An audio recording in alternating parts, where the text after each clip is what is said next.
waiting, Dr. Walkley, would you like to introduce our workshop? I would.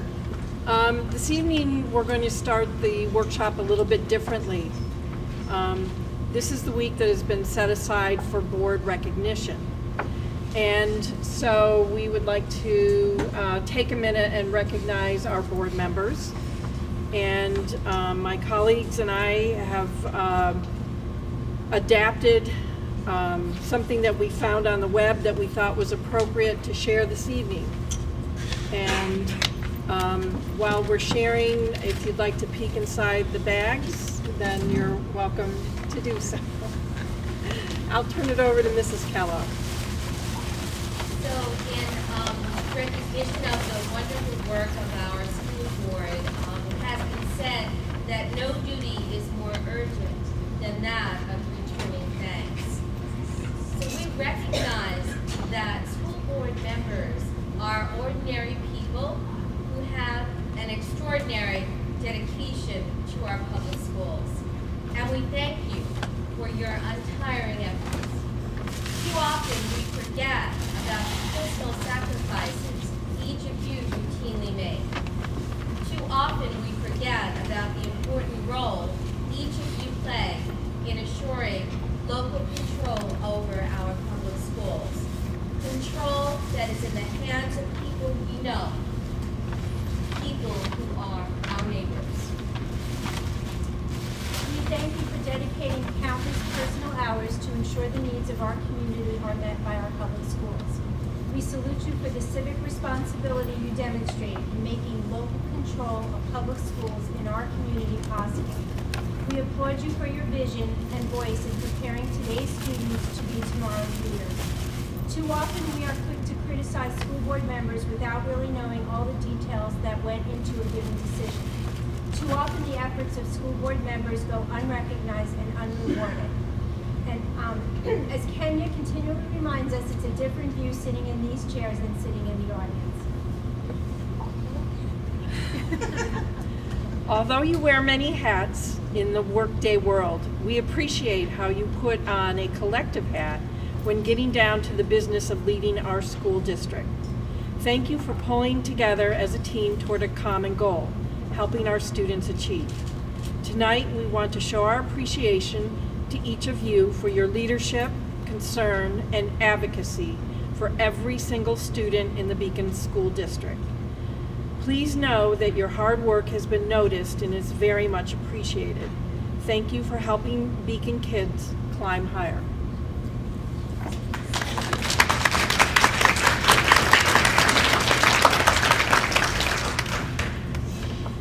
And tonight, we have the first of our building presentations.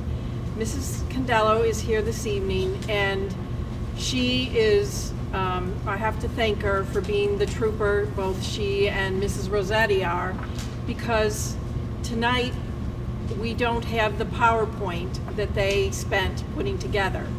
The PowerPoint will be posted so that you can follow up and watch the PowerPoint. And because it had pictures in there, etc., you're really going to want to take a look at it. So thank you, both of you, for being the troopers, even with a broken leg. So thank you. I'll turn it over.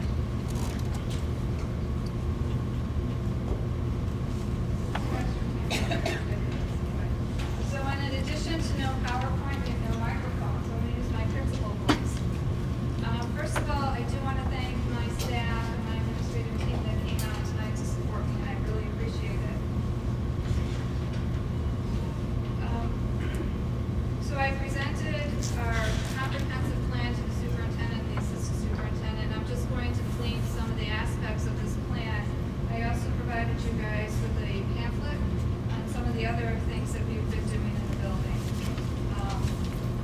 So Glenham School was on the lab plan for the 13-14 and the 14-15 school year. And my comprehensive plan is based on the work that we did to focus on improving specific areas in the measured tenets. Through the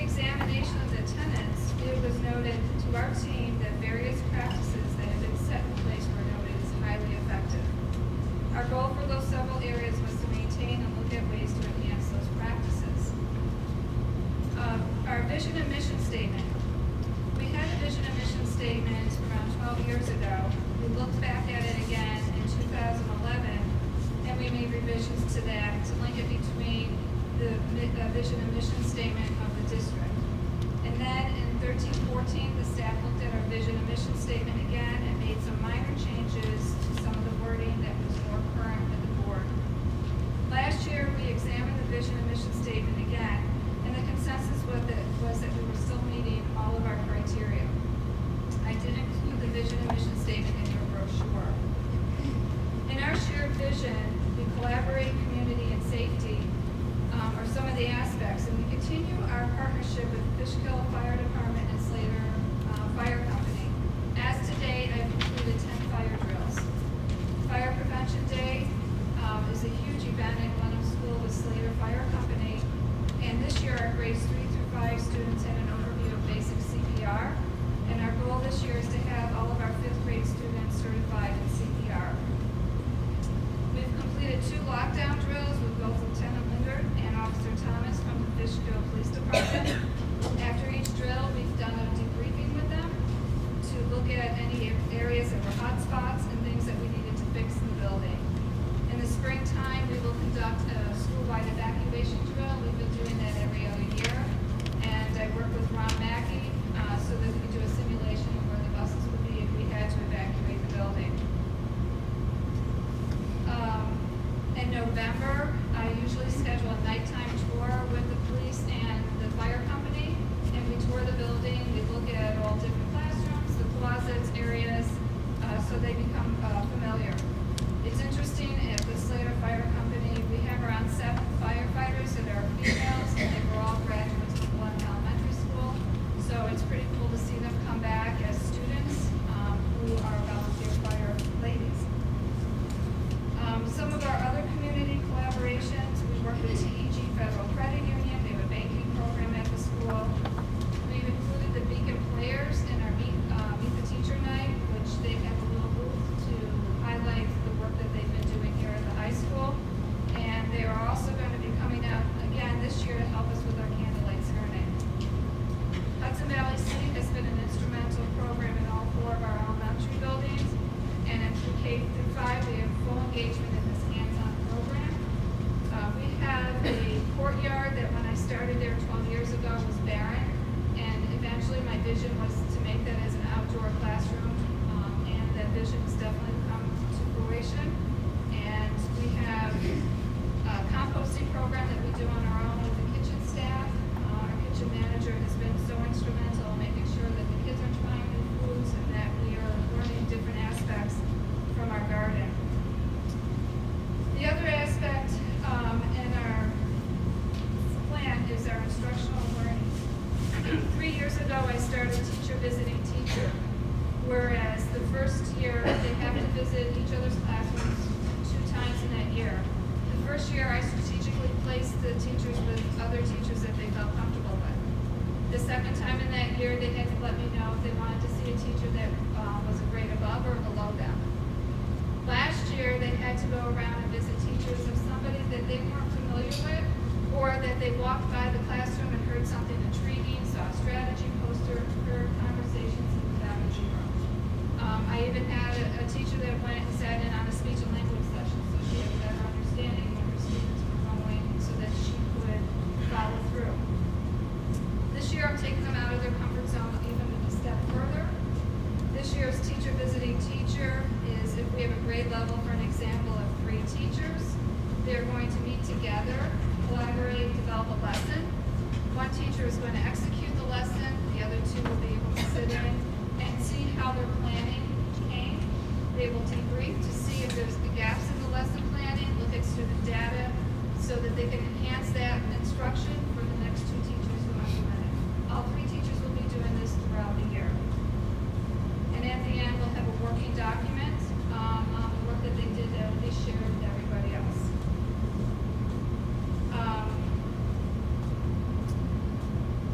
We try to do grade level planning sessions when we can get the coverage that we need.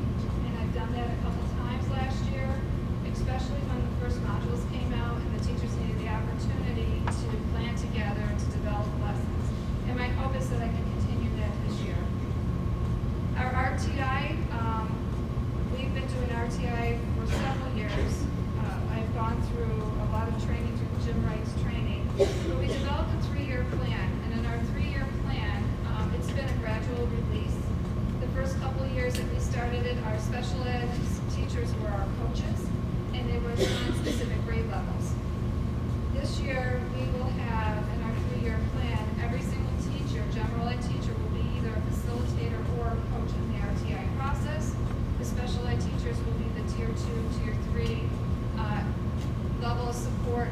to giving strategies. So everybody will have a hands-on in the RTI process. I want to thank the board for approving our school security officer in our elementary schools. Mr. Romano is an integral member of the safety team and has conducted our fire drills. I put him in the line of fire. He presents, he's present at nighttime events. For those of you who know Glenham School, the parking is not really favorable, especially for our nighttime events, and oftentimes the police get called because of the parking on the wrong side of the street, or crowd control, because we have a lot of people there.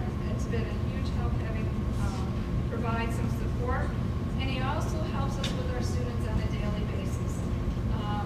And I feel so comfortable when I'm being pulled out of the building that I have another layer. So thank you again for allowing us to have the security officers.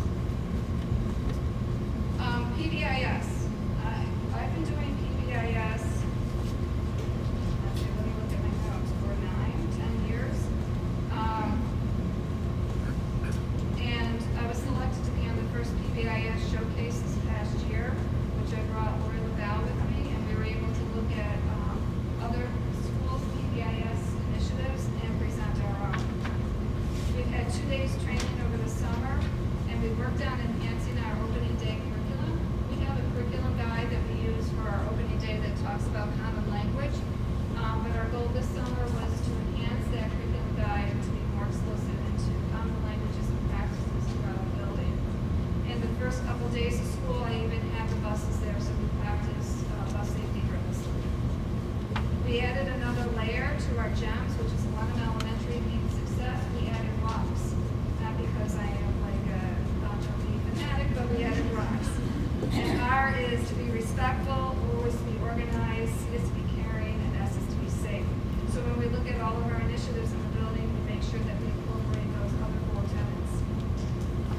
Last year, mid-year, we started student ambassadors, which are 5th grade students on our PBIS team. And our student ambassadors are pretty much giving us the lens of how the students see our program, their feedback. So they did public service announcements last year. We had such a long winter that we had a lot of indoor recess, so we took an assumption that the kids knew how to behave appropriately and use the equipment appropriately outside at recess. So we had a video, and with Ms. Peterson's help, we made what to do and what not to do on the playgrounds, which was a huge success. So this year, I have a student ambassador from all 4 of the 5th grade classrooms, and they are working with myself and Mr. Zito, our school psychologist, and they will also be helping us when we launch the advanced bullying program in the building.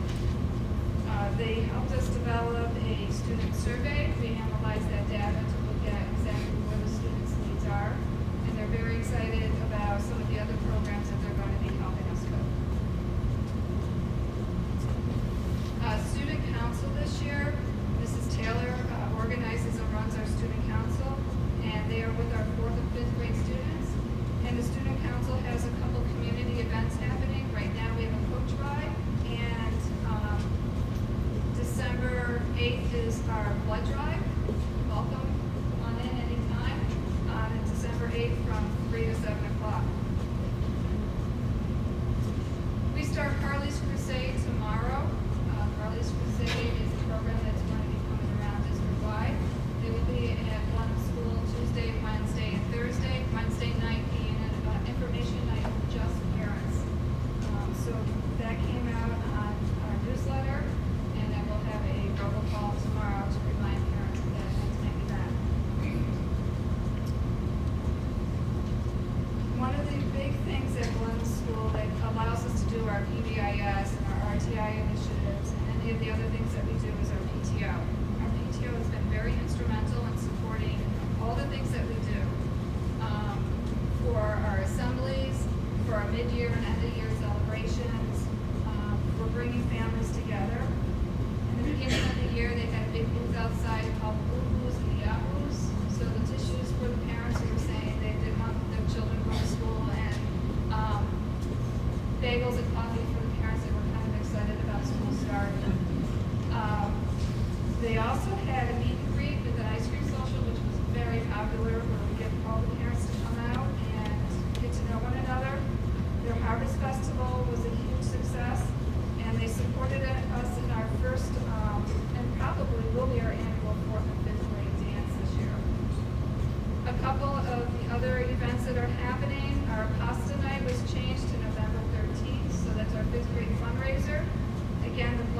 Live is on December 8th.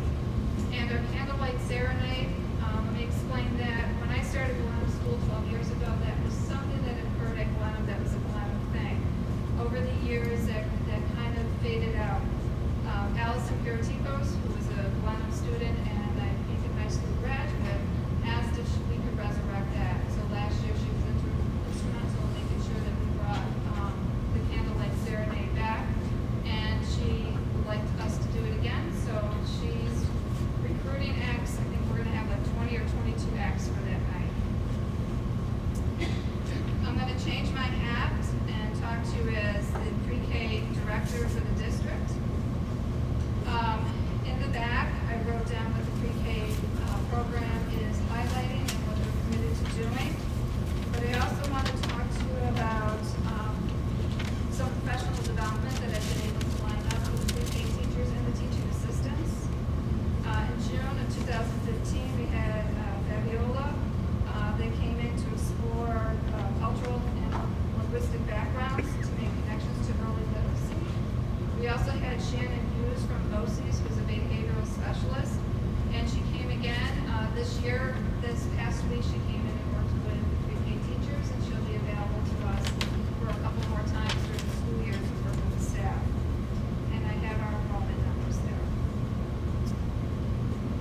For our PBIS, for parent communication and contact, each of the parents receives a flyer, a pamphlet at the beginning of the year on our GEMS program, which outlines all the aspects of the areas that we focus on in our PBIS. The superintendent does have a copy of this, and all of our parents do receive our pamphlet for that. So that's just my comprehensive plan and a quick summary. But what I'm very excited about is what Ms. Peterson has been doing in the library with the students. And again, she will direct you to the website, a link that she'll have up, because unfortunately, you won't be able to get the full gist because of what she was able to produce, but she's going to give you the skinny version of what we do in the library.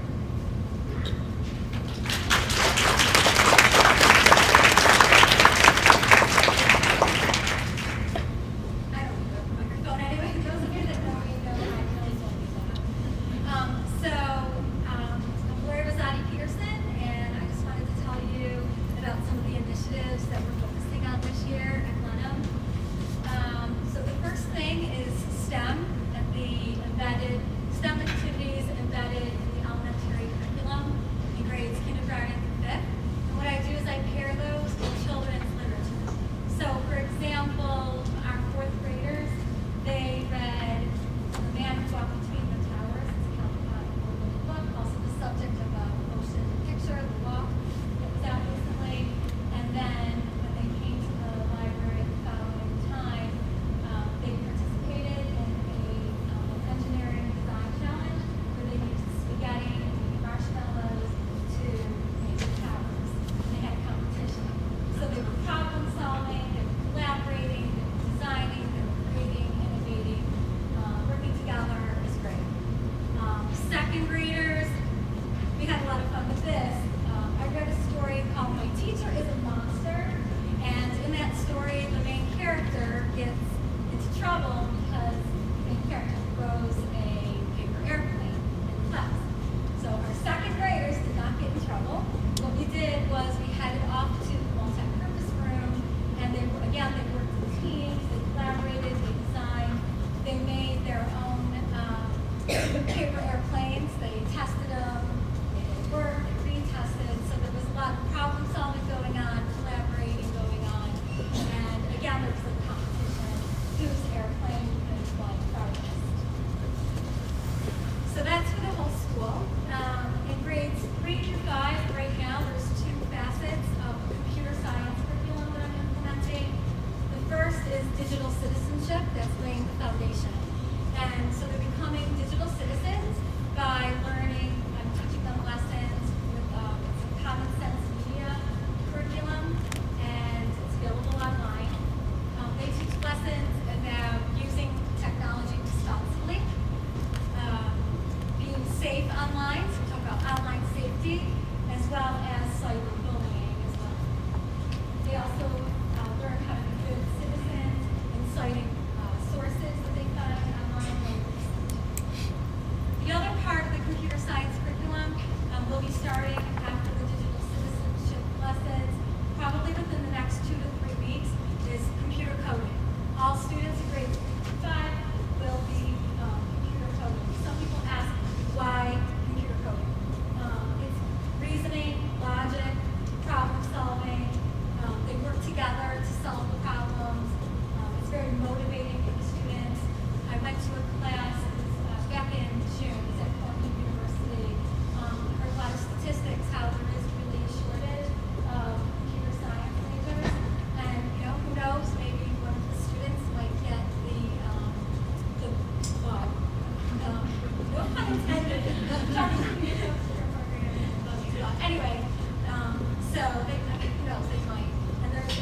publishing a Glenham Gazette digital newspaper. I have a couple girls learning about famous artists. They're recreating their work, then they're creating a website to tell about these artists. I have a couple students, quite a few students actually, they're interested in robotics. So some are building a robot from plastic pieces and they're trying to get that to work. I have another group of students I just worked with today. They're trying to program this S2 robot. I have a student who is researching a natural disaster and he's trying to pitch the idea to Laura Tarshis, the author of the I Survived series of books, so she can write about that disaster. I have a student researching bioluminescent fish, and then we have other students, they're making a stop animation movie. They wrote a story, they're making a stop animation movie with Legos and Play-Doh. And finally, I have students who are researching how special effects in movies are done. And we have a green screen, and now we incorporate that green screen every morning in our Good Morning Glenham news show. So I'm quite busy. And I had photos for you, but like you said, they're going to be on the Glenham website tomorrow. I'll put them up there. Finally, the whole school is coming to the library. The theme is Lego to the library and read as a tie-in with the creativity and innovation piece.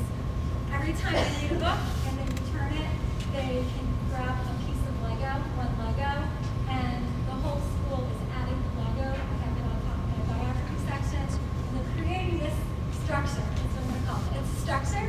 And so we're figuratively and really building a school of readers with the Lego pieces. So it's very exciting. And if you have any questions, does anyone have any questions at all? No? All right.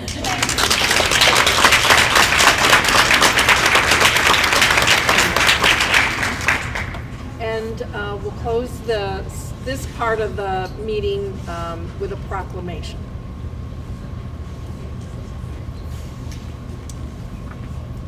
Whereas each year, School Board Recognition Week is observed by the more than 700 school boards in school districts throughout the Empire State, and whereas the men and women serving as members of school boards are dedicated to children, learning, and community, and devote many hours of service to elementary and secondary public education as they continually strive for improvement, excellence, and progress in education.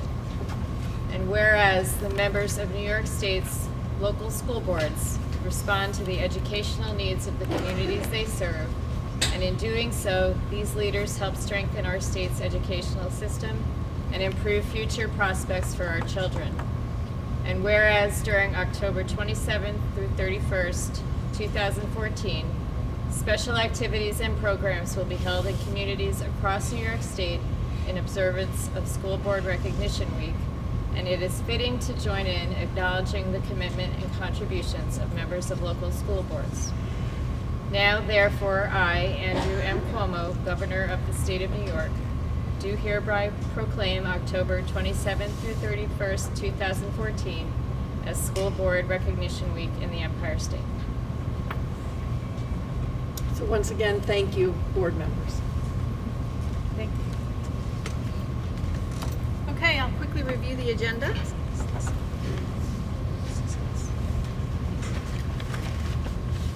We'll have student and school presentations, parent groups,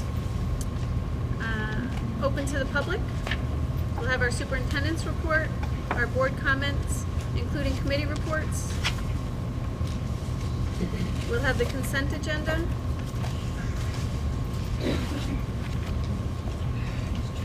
An addendum to the consent agenda.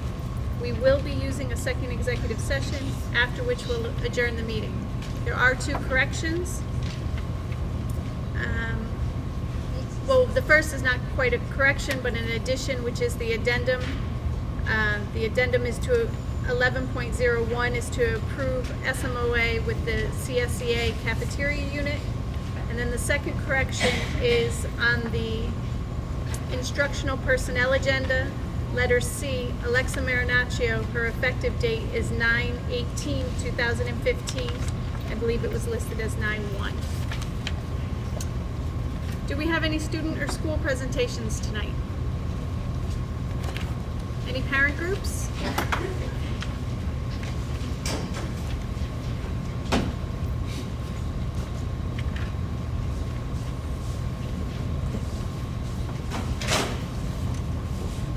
Good evening, Dr. Watson, board. My name is Theresa Lee, and I am the PTA president at South Avenue Elementary School. For Kat,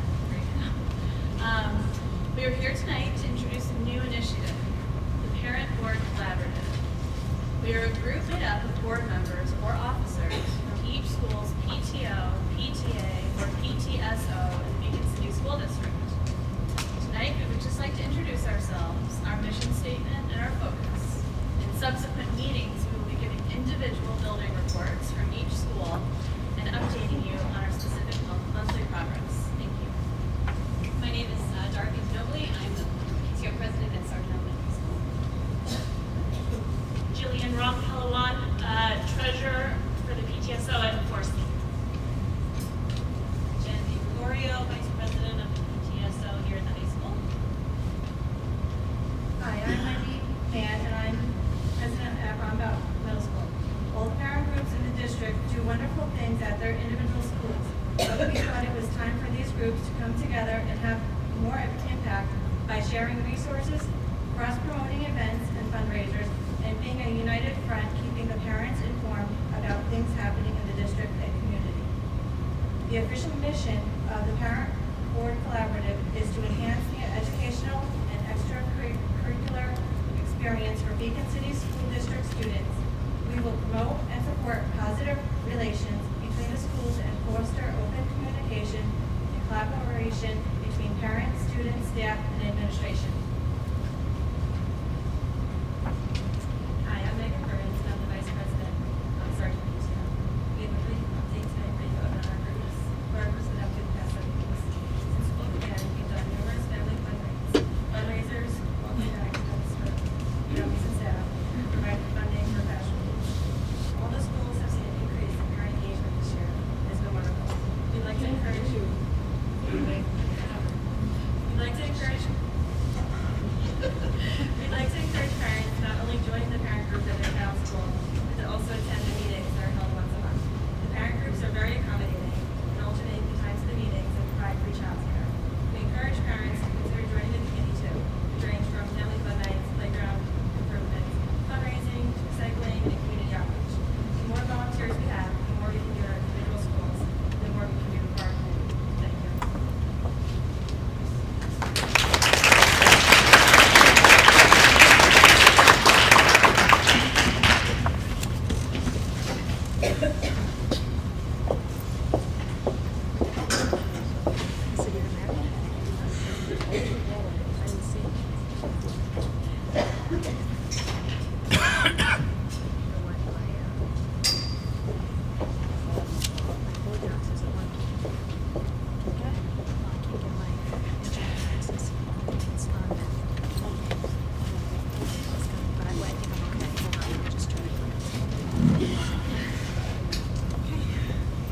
The Board of Education has established a single period for public comment at board meetings, not to exceed 60 minutes.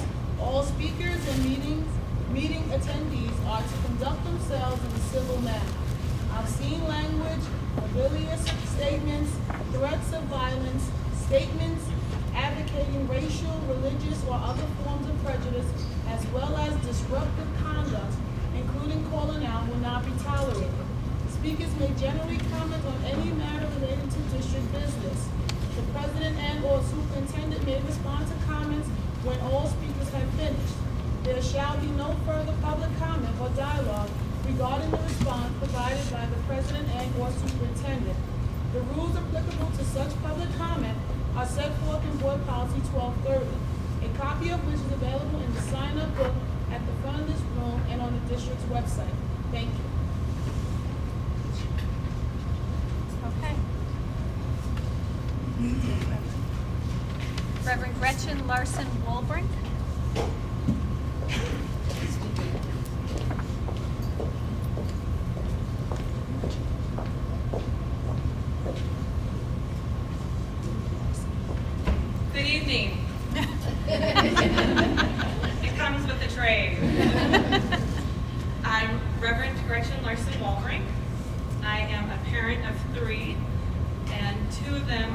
urgent, one in 3rd grade and one in kindergarten.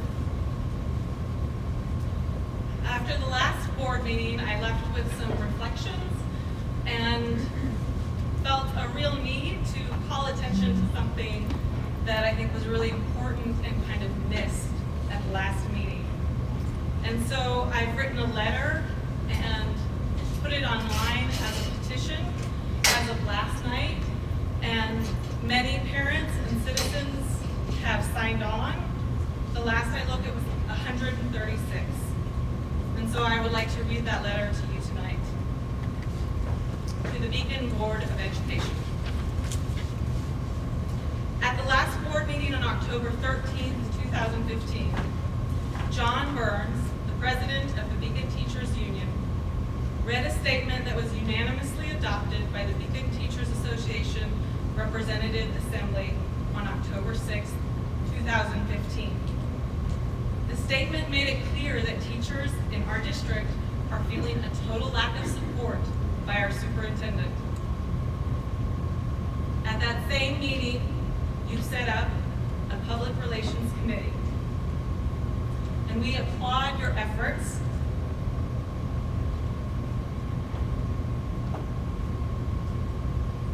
And we look forward to working with you. We have many hopes and dreams of what we want our district to be, and we are ready to work with you, and we want to make things happen. At that same meeting, virtually nothing was said in response to the Beacon Teachers Association statement. There was no assurance that steps would be taken to look further into why teachers are feeling such a lack of respect. And this silence was noticed. A local school board has an obligation to assess its successes and failures, to inform the public of all deliberations and decisions, to promote accountability, to avoid abuse of power, to enhance public understanding of its mission, and to conform to ethical standards. Critical oversight from the school board is essential to public trust. And a lack of critical oversight undermines this trust and hampers the functioning of a school district. So we, the undersigned, parents, and concerned citizens, and if you've signed on, I'd like to invite you to stand if you would like.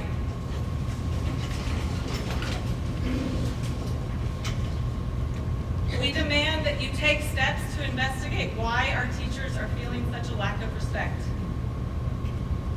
And we want you to take immediate steps to build a respectful work environment. Thank you.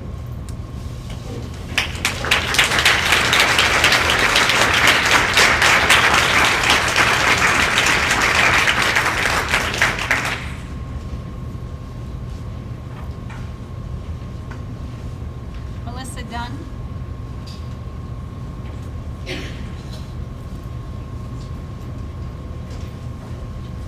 Hi, my name is Melissa Dunn, and I'm a parent of a 5-year-old, and I've never spoken at one of these meetings before, so I'm a little bit nervous, but I did read and appreciate Gretchen's letter, and I did sign it, and I had a few comments and reflections of my own to add. If you don't mind, I'm going to be nervous. Whatever the intention of teacher transfers, I think we have a real issue with teacher morale in their wake. This was evident in the remarks read by John Burns, the president of the Teachers Union, at the last Board of Education meeting. I think the way these transfers were handled has had a very negative impact on our district that cannot be ignored. And any possible positive intention behind the transfers has been undermined by a serious blow to teacher morale. I don't believe the outcome was inevitable, but rather an instance of a failed opportunity for leadership.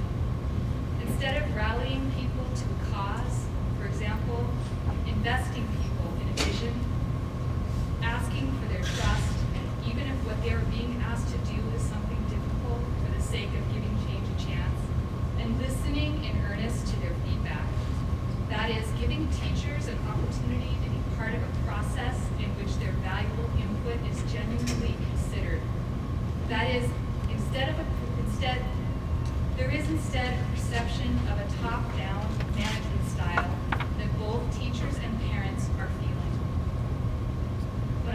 are unhappy and don't feel respected and supported, it is difficult for them to do their jobs. As a parent, the morale of our teachers is very important to me. While I understand the transfers are irreversible at this point in the school year, I want to know, and here are a few questions, what the plan is to heal our district past this. What concrete steps is the administration going to take to improve morale and to listen to and better support our teachers moving forward? I'm suggesting that perhaps what we have here is an opportunity to reassess how our district functions. Rather than ignore or dismiss the points expressed by John Burns on behalf of our teachers union, as happened at the last Board of Education meeting, why not address them head on, learn from this experience, and ask how we might come together to do things differently? Thank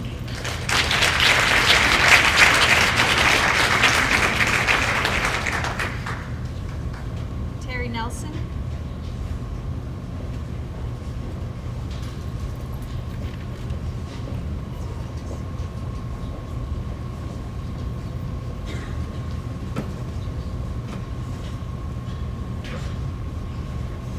Good evening. Can you all hear me? Pretend like you're yelling at your children at the playground. Very easy. First, I want to say thank you. And I've sat by for the last few weeks watching the goings-on in the school board meetings, and it's a little frustrating. You can feel the tension in the air, and it's infuriating and it's heartbreaking all at once. And to see the level of dysfunction and frankly the lack of vision in the Beacon City School District, how it's affecting our children. One of our main jobs as parents is to make certain that our kids are given a quality education. Our teachers need to operate in an environment which makes the success of our children possible. The current situation in the Beacon City School District makes this even more of an uphill battle. We unfortunately live in a society and culture where our teachers are callously demonized and disrespected by local, state, and federal governments, politicians, and in some cases their own school district. I can confidently speak that some of the parents in this room will not stand for that. We believe in our teachers. I find it insulting that some board members as well as some parents have written off the show of concern for many parents as being mean. When we walked into those booths to vote for members of our community to represent us on the school board, we entered that relationship hoping that these advocates would do what was best for our district and keep the lines of communication with the parents open. We expect that kind of transparency and honesty from other elected officials of the Beacons, in the city of Beacon. Why should the school board be any different or exempt from such scrutiny? All elected officials, not just school board members, but the mayor, city council, have a moral and ethical obligation to do the best job they can while serving the needs of their constituents.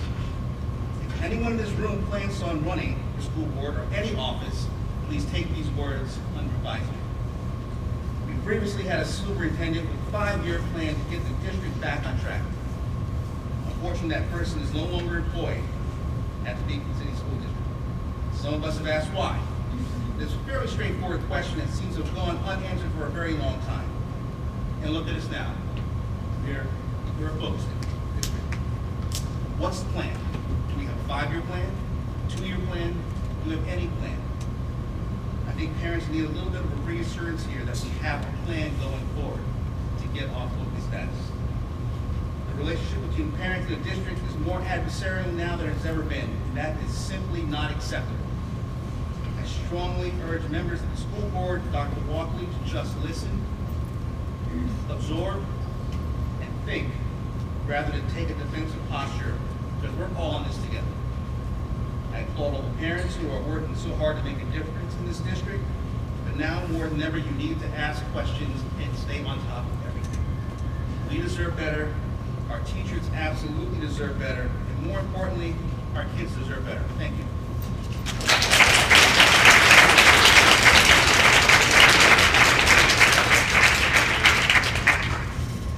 Beth Catalano.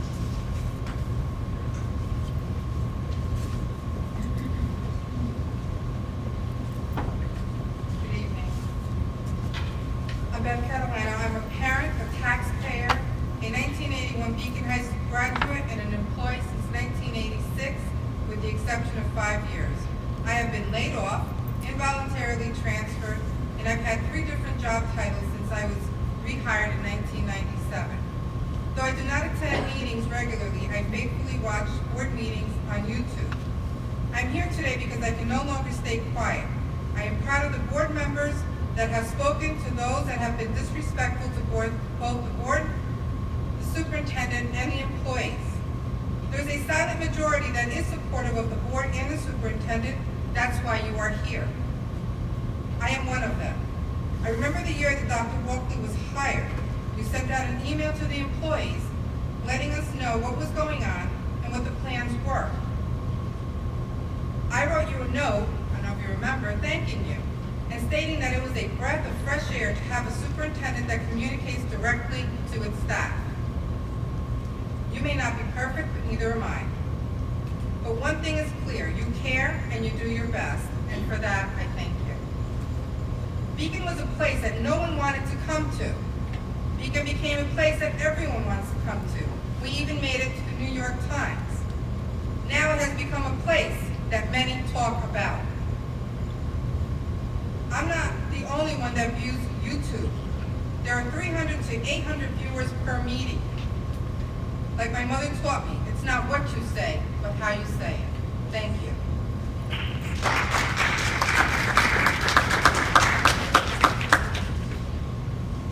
Meredith Hewer.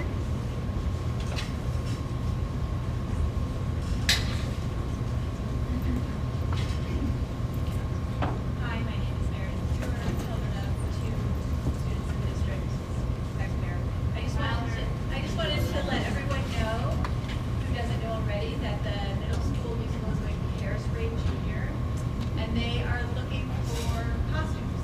So if anybody has saddle shoes or bobby socks or poodle skirts, waitress costumes, or an old TV console, they're looking for props. So I put it on Facebook on the Internet page, but you can contact Kathy Lyon at the middle school.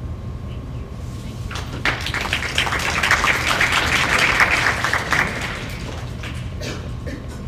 Marie Sully.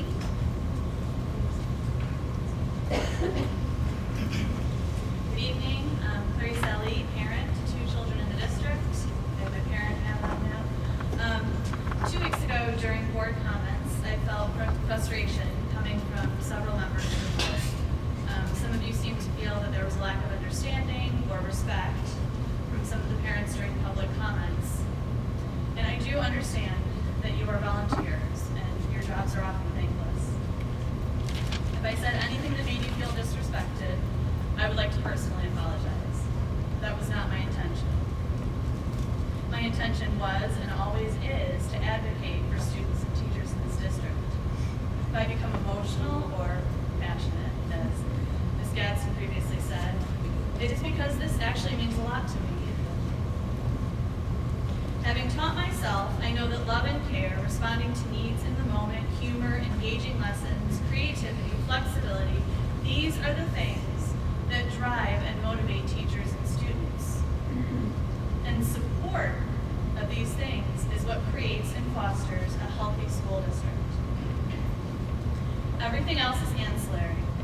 And while it is important to be accountable, and in some cases to have standardization, the joy of learning cannot be measured through data, and effective teaching cannot and never will be measured through high-stakes testing. In the fall of 2012, I started the Beacon School Parents Facebook page group to foster communication between parents, schools, and the district.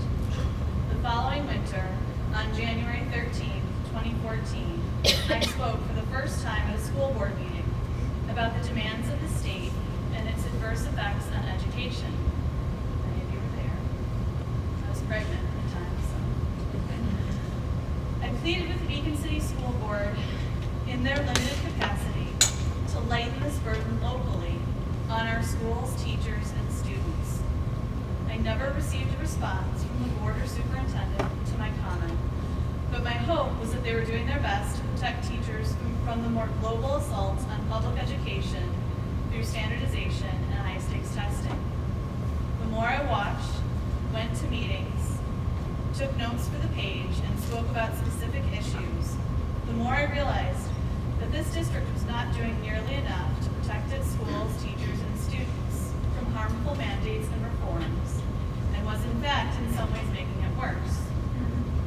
When I see other districts informing parents of their opt-out rights and supporting teachers by minimizing the power of the tests and APPR, and I see this district requiring students to verbally refuse and threatening parents and teachers with focus status if the 95% testing participation rate isn't being met, it is time to take a stand. When I see other districts invest time and attention in high-quality programs with teacher buy-in, and this district wastes thousands of dollars on consultants with no staff buy-in, it is time to take a stand. When I see other districts develop plans for teacher collaboration and observation to improve teacher quality, and this district transfers 27 teachers with no specific explanation, it is time to take a stand. Thank you, Ms. Can I Alvey. just finish? Is there one more sentence? Because you're at 3.5 When I'm minutes hearing now. from multiple sources that textbooks and computer software are missing, and that the ball is being dropped at the administrative level, it is time to take a stand. As the Board of Education, I'm asking you to take a stand with us, not against us. Even if you may sometimes disagree. Even if you think we showed up late to the party. And even if our delivery may not always be perfect. I believe, truly, I do believe that we all want the same thing. The best school district possible. Let's find a way to work for that together. Thank you.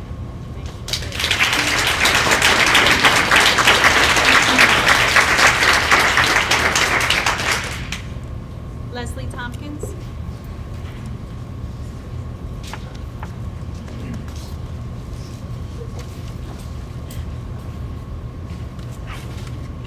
I'm Leslie Tompkins. I'm co-chairperson for the Teachers Association Public Relations Committee. And I just wanted to take a second to say thank you for all that you do as a board.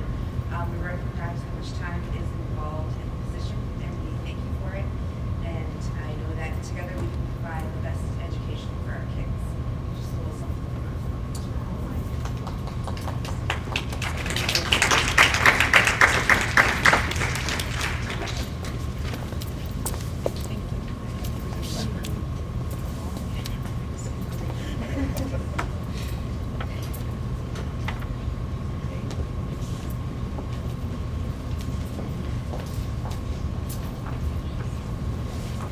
Kristen Flynn.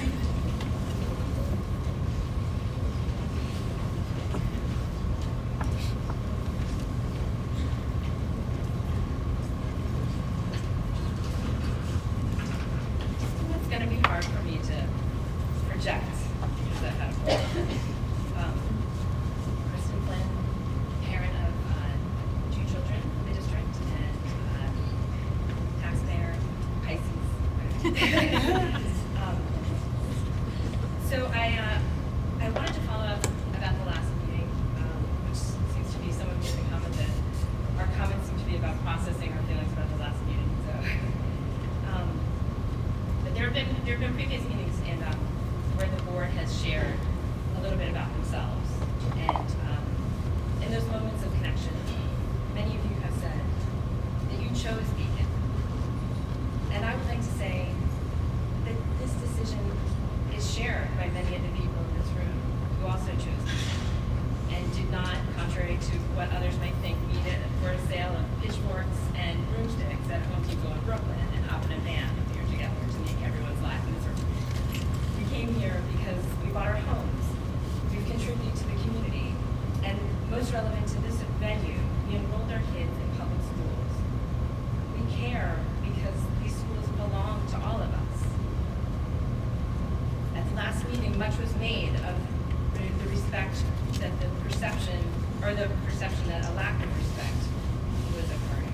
I want to say that I understand that at times discourse has been passionate, and while it is not always ideal that statements and questions are heated, this usually indicates that people are invested and concerned.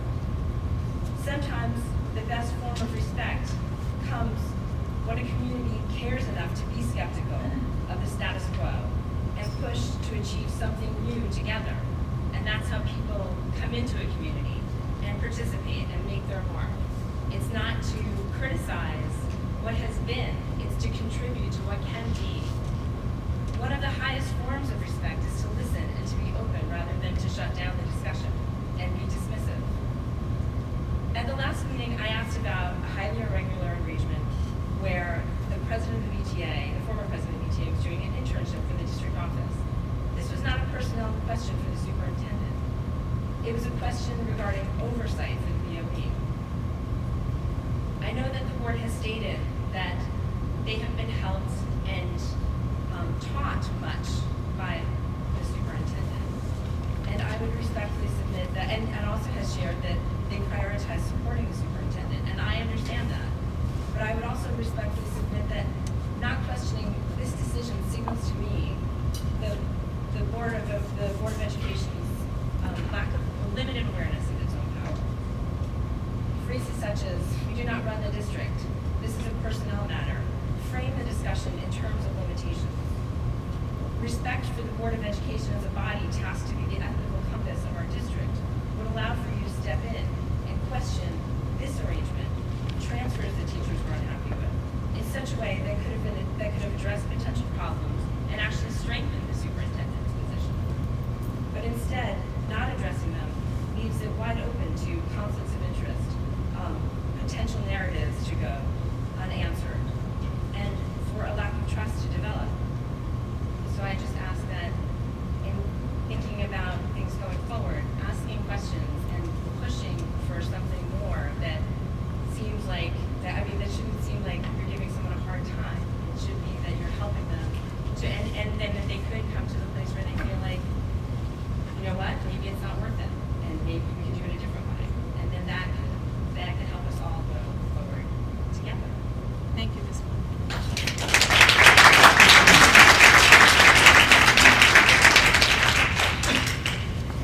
Jody Macredo?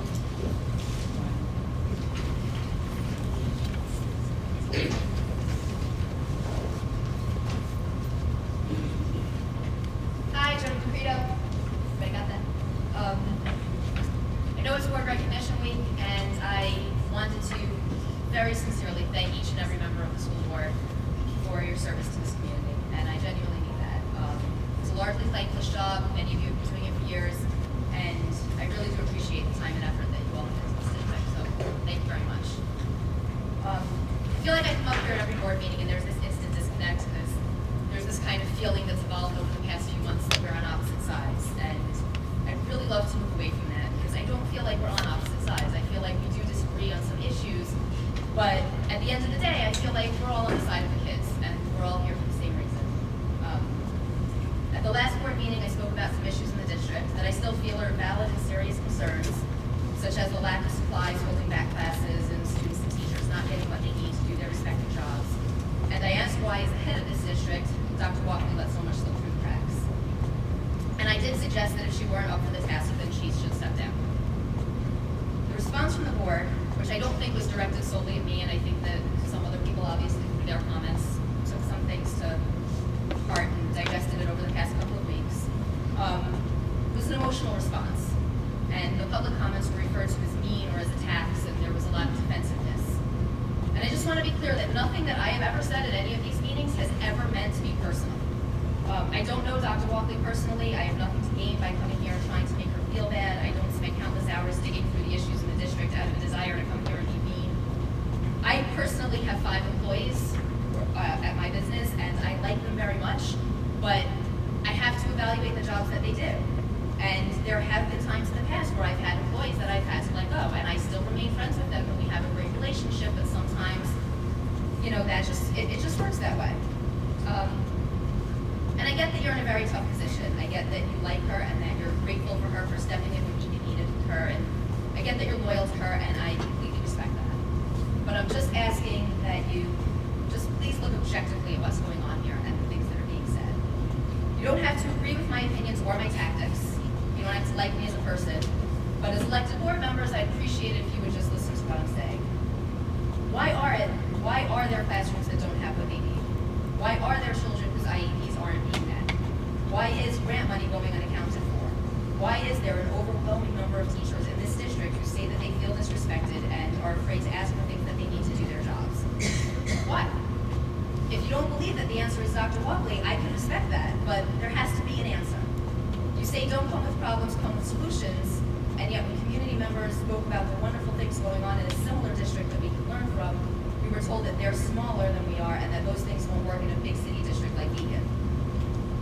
Bronx, so my frame of reference might be a little bit different, but, you know, we've got one high school and one middle school, and I don't really see us as such a big city that we can't even attend things that we know are working for other districts that are in similar situations to ours. All I'm asking tonight is that you really listen to the things that are being said and the issues that you're facing. There's something going on here, and I don't believe that the problem is a group of parents that suddenly decided to turn on the superintendent. We're not here to fight, we're here to fix. My daughter is in 3rd grade, my son is in pre-K. We have a long way to go in this district. I do believe that the problems are real, but I do believe that they can be fixed, and we just want to be able to work together to fix them. Thank you, Ms. Thank you.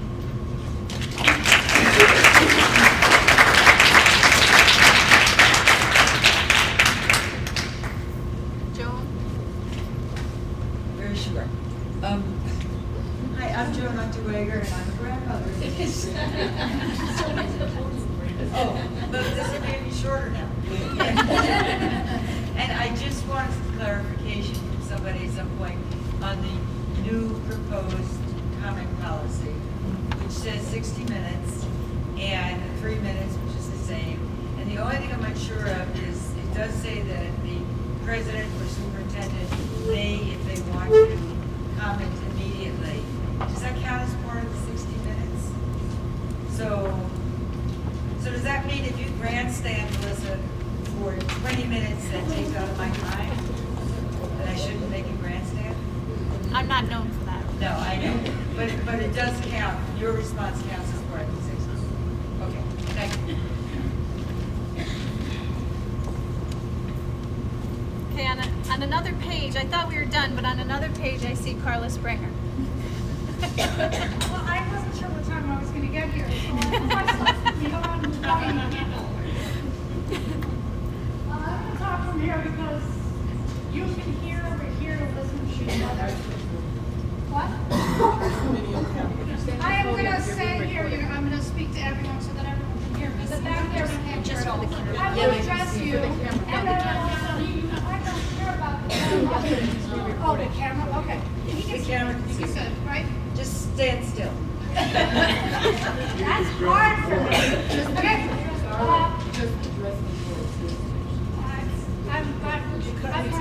I found it very uncomfortable not to be able to hear you. So, can you hear me? Okay. My name is Carla Springer. I'm a taxpayer and parent. My son graduated last year from high school with SAT scores in the top 2% out of 1.5 million people, or more than 1.5 million children.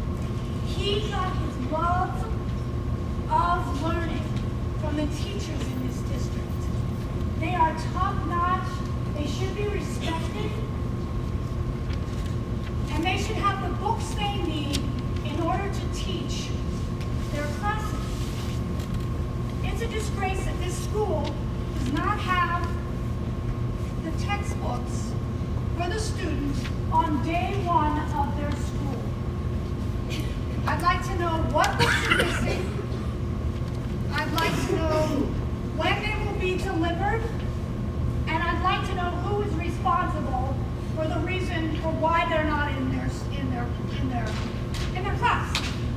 Regarding title policy 1230, I think it's rude, disgusting to say that 1 hour is what you're going to give us, when right now we have 1 hour for comments.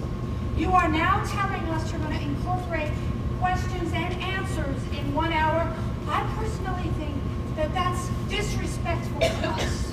And if it's approved, I don't think any of us will vote these people back into the board. I'm sorry, I know it's board week, forgive me, and I know that you work hard, but you all have to know that that's a ridiculous policy. Or at least I have to tell you how I feel about it. For years I ran businesses, and I had to hire and fire people all the time. It's never easy. But if you have a policy in place, it makes it easier. Dr. Walkley has stated she's at the end of her career. She was retired when you brought her back in as interim superintendent.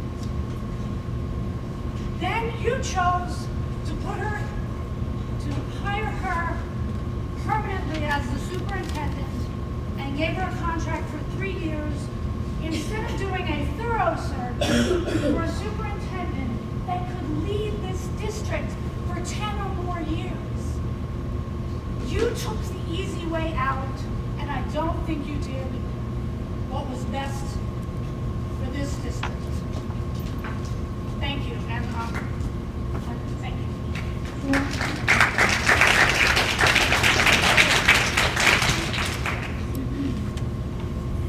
Okay, we completed the list. Was there anyone that wished to speak that didn't have a moment?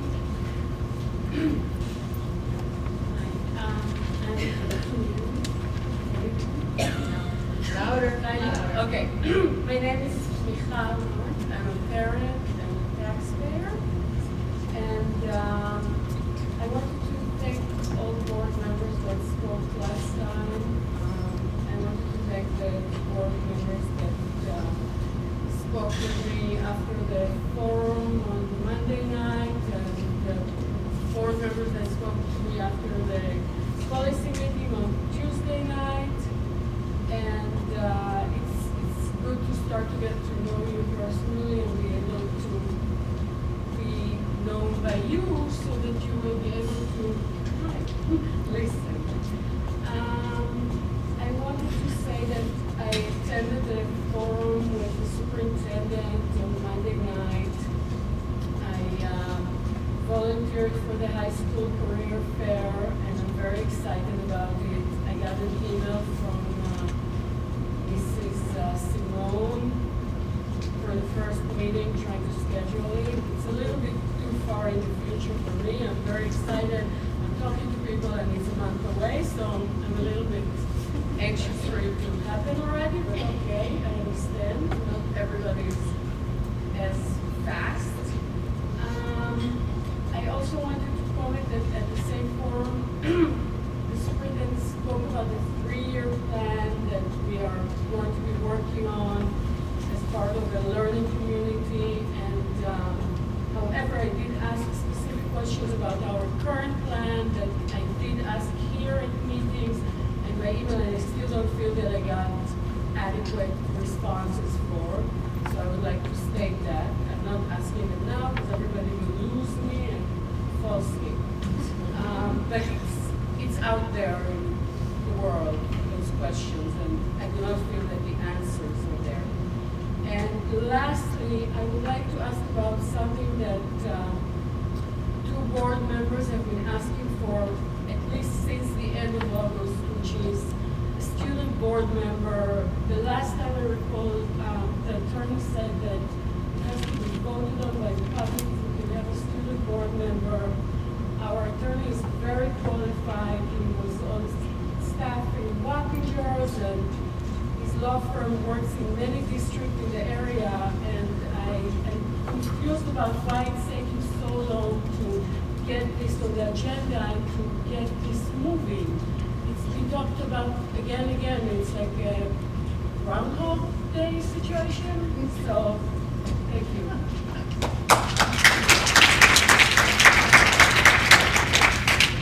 Yes. Good evening, everyone. My name is Lena Mason. I'm a parent, taxpayer, social worker, on a bunch of boards in the county for various things. And one of the committees I sit on is the Beacon Speaks Out project to improve community and police relations. And it's under that hat that I'm here tonight because I think a lot of the issues that I'm hearing from stem around this idea of transparency.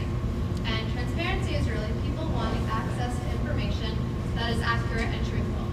And so I'm just here tonight to provide some accurate information about the school board and school's involvement with that project. I want to thank and acknowledge Christine Galvo, the school board member who has been in attendance at the Beacon Speaks Out meetings for the past 2 to 3 months on a near weekly basis, who has also been able to facilitate meetings between the chief of police and Dr. Walkley. Some of the things that are going to be happening that parents may have heard about, may not know all about, again, accurate information. Police presence on the school grounds, not in a patrolling, persecutory manner, but as part of the greater sectoral policing project the chief is implementing throughout the city so that there are beat cops and the community can get to know the police and the police can get to know the community. If parents at all are feeling threatened or if their students are feeling threatened by the police on the campus, please let us know so that we know that they need more training how to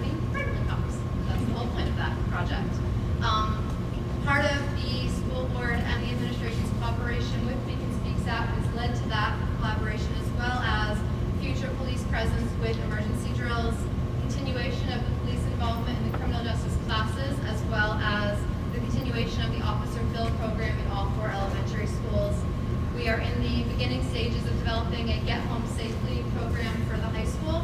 We are also looking to expand the summer program that has pilot program on school grounds this past summer, and hopefully many more projects. And so again, I just wanted to provide that information. I know that there have been questions about that, and if anyone has any further questions about what's going on between Beacon Speaks Out and the school, please feel free to contact me or any other Beacon Speaks Out member, and we can speak to those issues. Thank you. Thank you.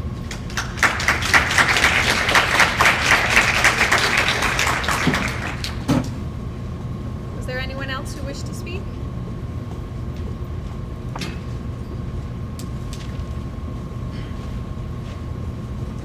No microphone today. I'm Anthony Tsang, community member, community leader, taxpayer, parent. I don't know if it was mentioned yet, I just walked in, so I'm a little unprepared. But the Long Beach School District hosted Mr. Freeman, who gave an enjoyable lecture on the Freedom of Information Law. There's lots of information that, he said a couple of points that I want to highlight tonight. There's lots of information that may be withheld. That doesn't mean it has to be withheld. Personnel records are not confidential by statute, although parts of it may be. And there are misconceptions about fees that are attached to FOIL requests. It goes into, like, it takes more than 2 hours, such. So, in saying that, in the past, we have been requesting data from the board. We have been requesting data at these meetings. One in particular has been about the teacher transfers. We're told it's personnel records, we're told this, we're told that. You know, I am of the theory that there is information that is releasable. From gathering from the different meetings, not all of them were involuntary, not all of them, maybe none of them were disciplinary. It is very useful for us to digest the information if you can provide us the information that is releasable by law. And if it could be withheld, it doesn't have to be withheld, to be forthcoming and to withhold and to divulge that information. So the question is, will you be able to do that and meet us there? The second question is, there was a hiring of a sub at $65 on the personnel agenda. Usually takes, I guess the going rate maybe like 72 to 100. So I guess we're trying to figure out where, why this sub is at a lower rate. All right, that's all I have for tonight. Thank you.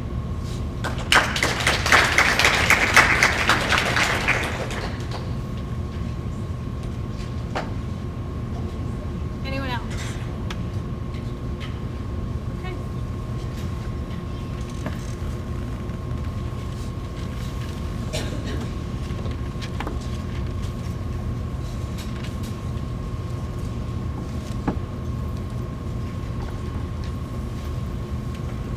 The first speaker was Gretchen. And she stated that nothing was said about the letter read by Mr. Burns. And I did address some of the things that Mr. Burns said in the letter. Melissa Dunn talked about the way the transfers were handled. Within a day or two after the transfers were handled, I met with members of the BTA, and we came up with an MOU to change the process. So the process has been changed. It is documented in an MOU, a memorandum of understanding.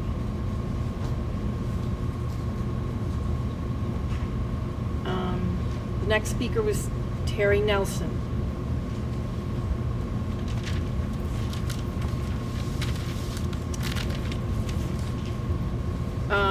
Asked the question, is there any plan? Yes, there are plans.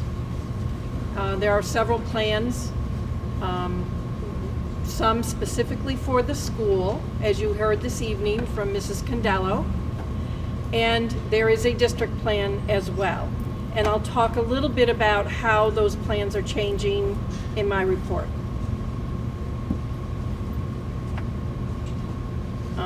Thank you, Beth. The next speaker, Meredith, asked for costumes.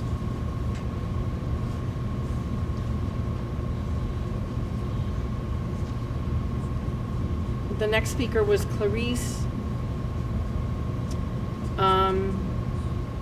Asked about, one of the things she talked about is a waste of dollars, a waste of money on consultants who teachers don't care for or don't attend to.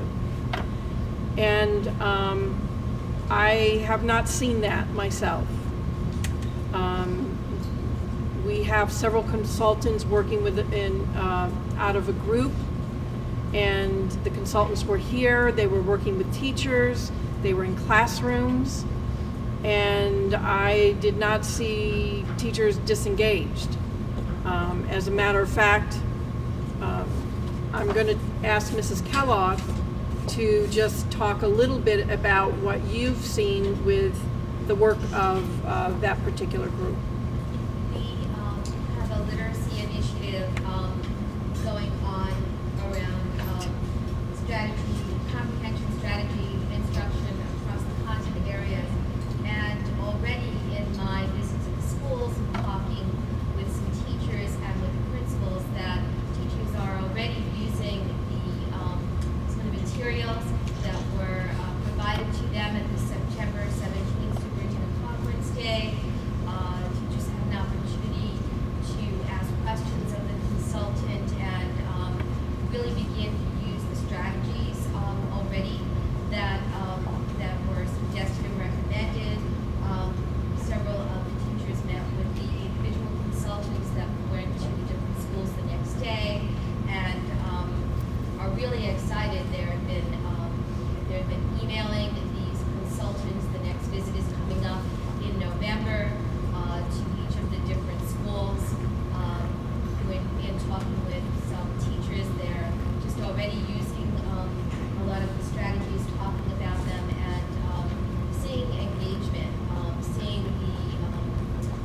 the light shine on the students' faces, and the common language being shared amongst the students, and how they're really going deeper with really seeing reading as a thinking skill. So a lot of the critical thinking skills that really should be happening in every school across the country in terms of increase in rigor, and that relates to increase in student engagement, is beginning to happen already. It's taking root. So we're really excited about that, and teachers feel honored, is what I've been told, that the district would take this kind of care and thoughtfulness in providing this type of consultant in this calendar. So this has not happened in the district in a number of years, and it's really giving teachers the feeling that we can really begin to bring the joy back to the learning. Because I'm also hearing that, we're so focused on the state assessments and the stresses that are coming down from the mandates, and the opportunities here are really huge to again bring the joy back to the learning. So I'm hearing good things already. She also mentioned about textbooks, and because they were mentioned again later, I believe at the last meeting we talked about the process of ordering textbooks, but I'll ask Mrs. Corderoni if you would review that process. How does that happen? New textbooks have to be approved and approved by the board, and they go to Karen Kellogg to be reviewed. But the textbooks that were spoken about at the last meeting were replacements that have all been ordered and should have been received by now. So there was a little bit of discrepancy on additions being a little bit different, which we rectified, and we have the textbook money available, and we ordered all of those books. The next speaker was Leslie Tompkins, who brought some gifts for the board. Christian Flynn. She talked about something that I should answer. Okay. Kristen, you asked about the internship. Internships happen throughout this district in each building, and the board is not aware of them. Now, I'll agree that that one, I don't have the type of voice, I'm not an educator, so I don't have the type of voice that really projects, and I apologize for that. And I apologize that we're in this room. But at our last meeting, it was quite evident we were beyond the capacity of the space. This is the only other room that allows for this number of people, and the electric is not a possibility to run microphones to each of our tables. So I apologize, but you know, I'll speak as loud as I can, but it's not that loud. I'll agree with you. You know, do we wish it was different? Probably. But internships, hands down, happen in every building, every year, and it's never anything that is approved nor notified to the board. So, will it be done differently next time? Who's to say? But that's not something that is part of the operations of the board. I apologize if I get out of order on the back side of my page because I had to write all over it. So another speaker was Jody McCrado. She expressed that we're not on opposite sides, and that's great news. We shouldn't be on opposite sides because we're here for students. She did make a statement that she doesn't know me, and I would say that that was true. I have met with some parents who have come in, and I don't know what they think, but I think that we had some good meetings and began to establish a different kind of relationship. So again, I will invite Jody to set up a meeting. Come on in. Let's sit down and have a discussion.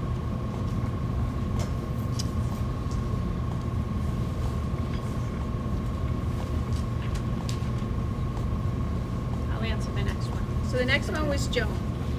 And Joan was talking about the new policy regarding public comment and would the answers be part of the hour?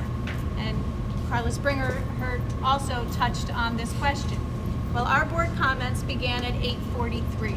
It is now 9:33 and we're nearly complete with the answers of the questions. So while I'll understand the frustration of hearing that the answers will also be part of the hour, we're right on target to do it tonight. And we still had a number of speakers very passionate with their comments, and so it sounded short. Right, it sounded short, but we're doing it now, and we can anticipate that we'll be able to do it going forward, and everyone will be heard. I think there was a question about the status of it too, so I don't know if Christine was going to cover that, or if you want to talk about it now, Melissa. Tracy, can you speak up? I said, I think part of the question was about the status of the policy itself, and I don't know if Christine was going to Christine will go give a presentation during her board comments. There were questions on what textbooks are missing and when they will be delivered.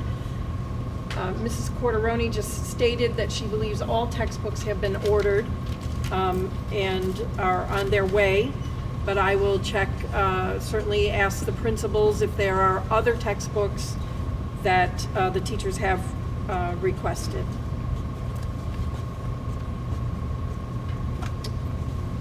Another speaker talked about the forums, and she talked about the plan and the fact that Beacon is participating in by state invitation something called a professional learning community.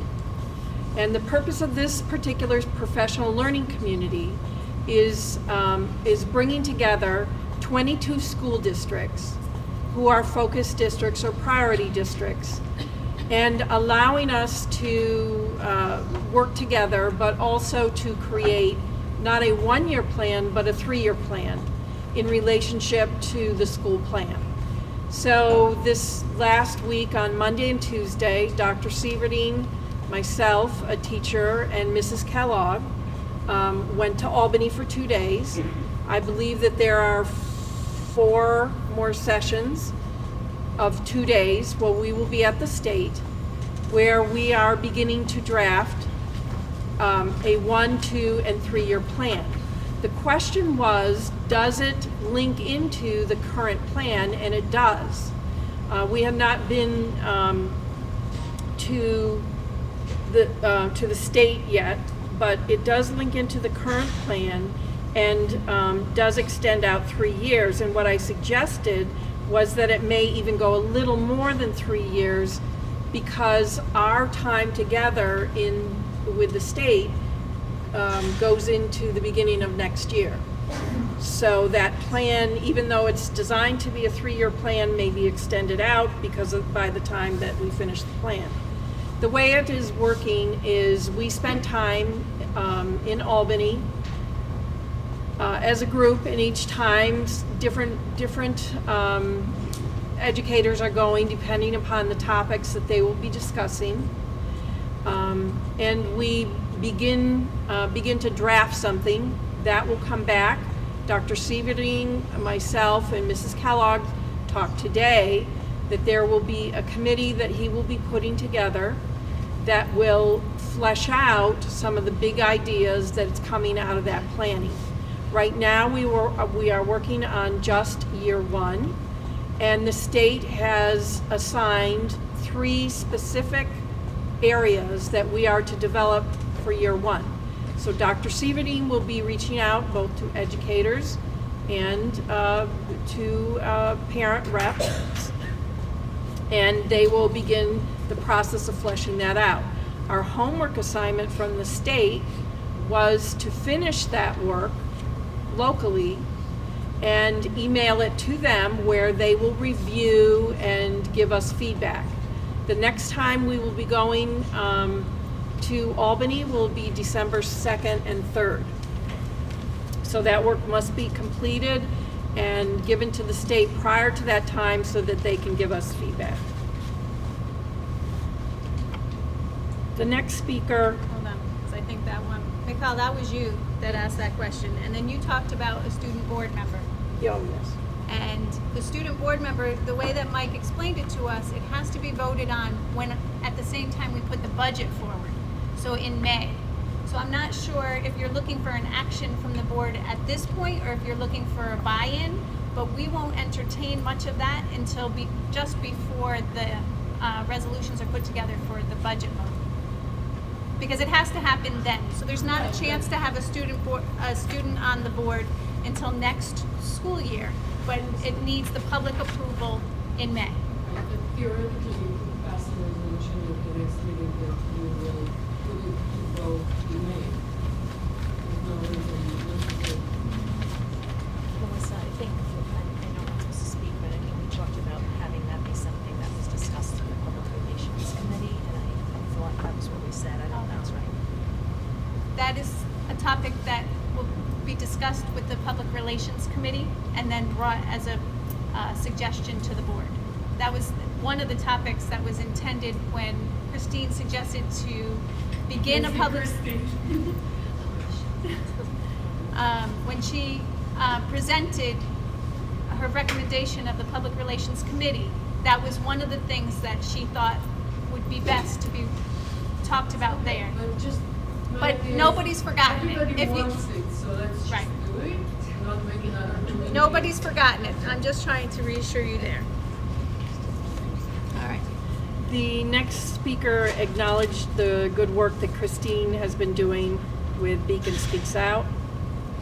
And the last speaker talked about the forum with Mr. Freeman, and wanted to know who was voluntary, who was not voluntary. You know, I think that sometimes questions are being asked that the people themselves may not want shared. And one of the things that has been talked about is that teachers feel disrespected. And one way to disrespect people is to share information about them that they feel they would like to have private. So as you said, maybe it could be shared, but maybe there's something more here about sharing information about people and protecting their feelings and their wishes and their desires.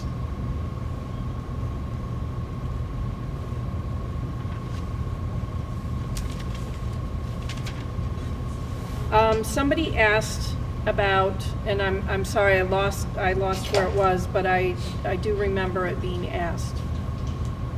The question about how teachers are feeling. I take that very seriously, and I am meeting with the union leadership. We have had a couple of meetings, and we have a meeting coming up. And my intent is to work well with them, and I believe that we are working well. Beyond that,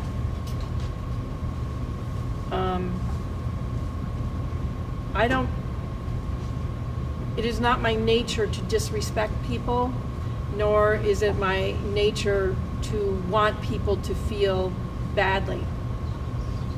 And in terms of the teacher transfers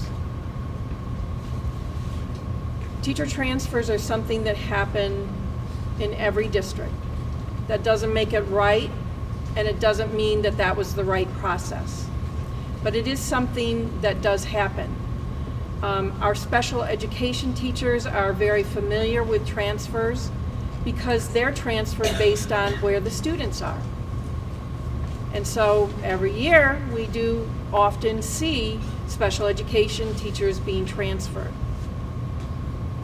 It is not, the transfers that I have done are not disciplinary. I heard that being said, they are not disciplinary. And last time we met, a letter was read that suggested that the teachers maybe were not up to par. That's nothing that I have ever said or ever treated anybody in that way. I have talked about a strengths-based model, and I have talked about the need to place teachers where they could expand upon the service that they give to the district.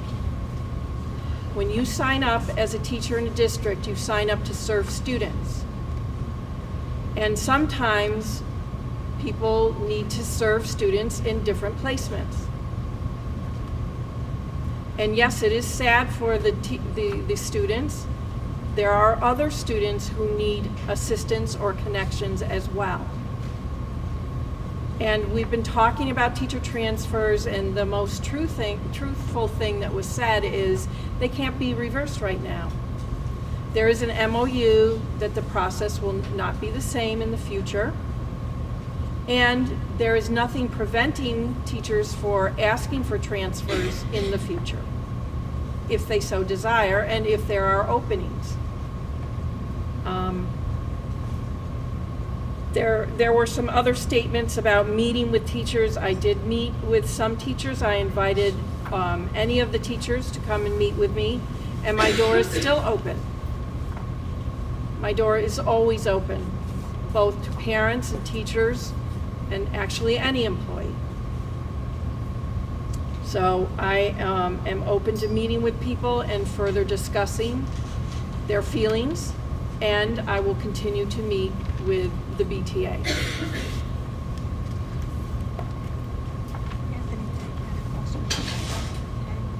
The subpay. We have a scale. We like to hire substitute teachers who are fully certified. If they are fully certified, they get the $72 a day. That particular person is not yet certified, although their paperwork is in Albany or headed for Albany.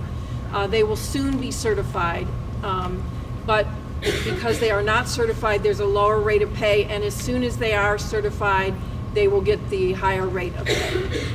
So that's the difference between the two.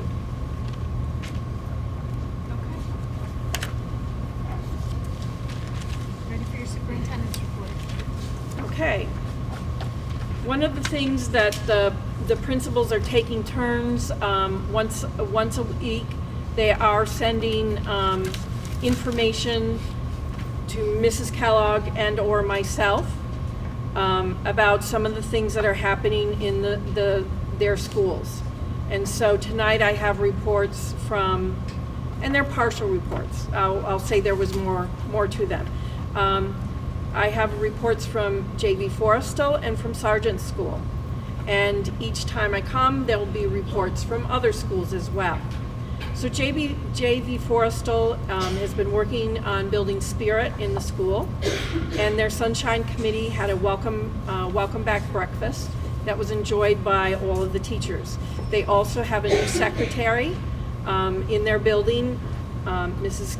Karen O'Connor, and she has been working in the district and over a number of years, and many of you may already know her, but she would love to meet you all, I'm sure.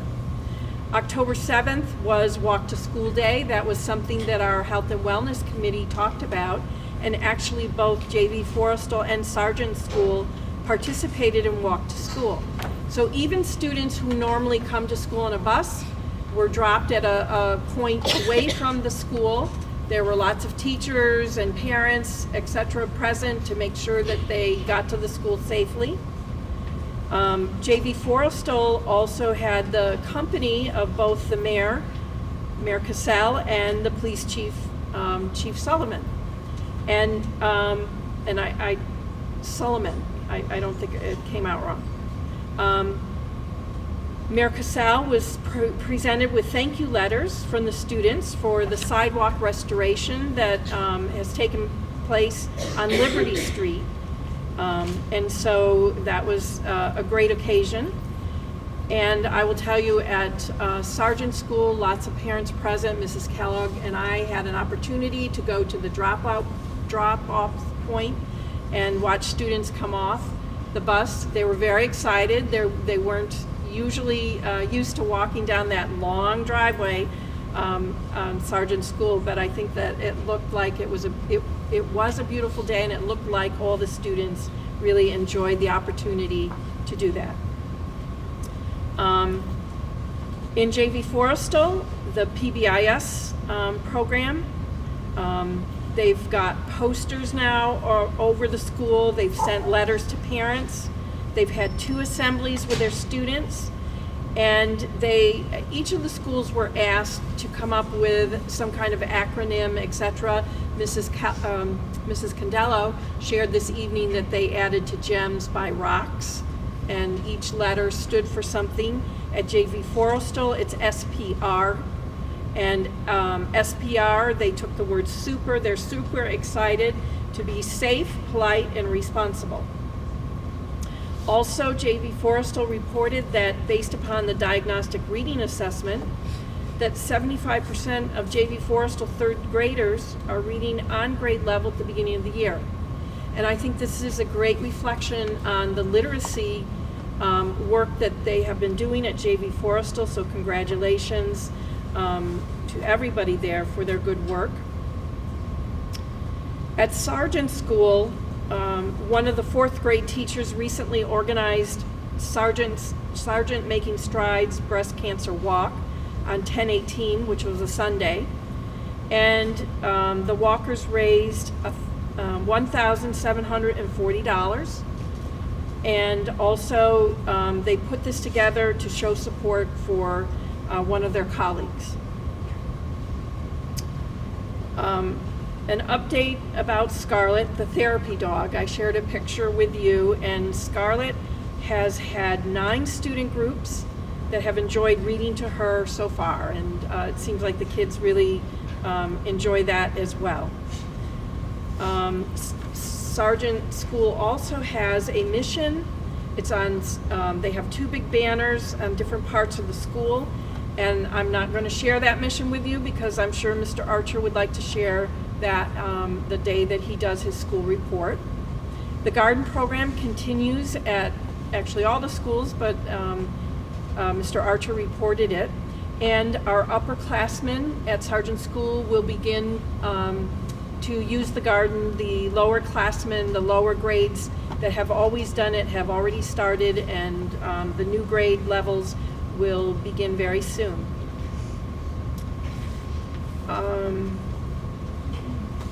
There are two, we have had two open forums. Last week, there was an evening one and an early morning one, and the dates are posted on the web calendar. But I will remind you that Monday, November 2nd, coming up, there's another open forum at 7 to 8 right here in the cafeteria. And for all of the forums, again, if you're coming, if you would please, just if you're coming, if you're not coming, you don't need to RSVP.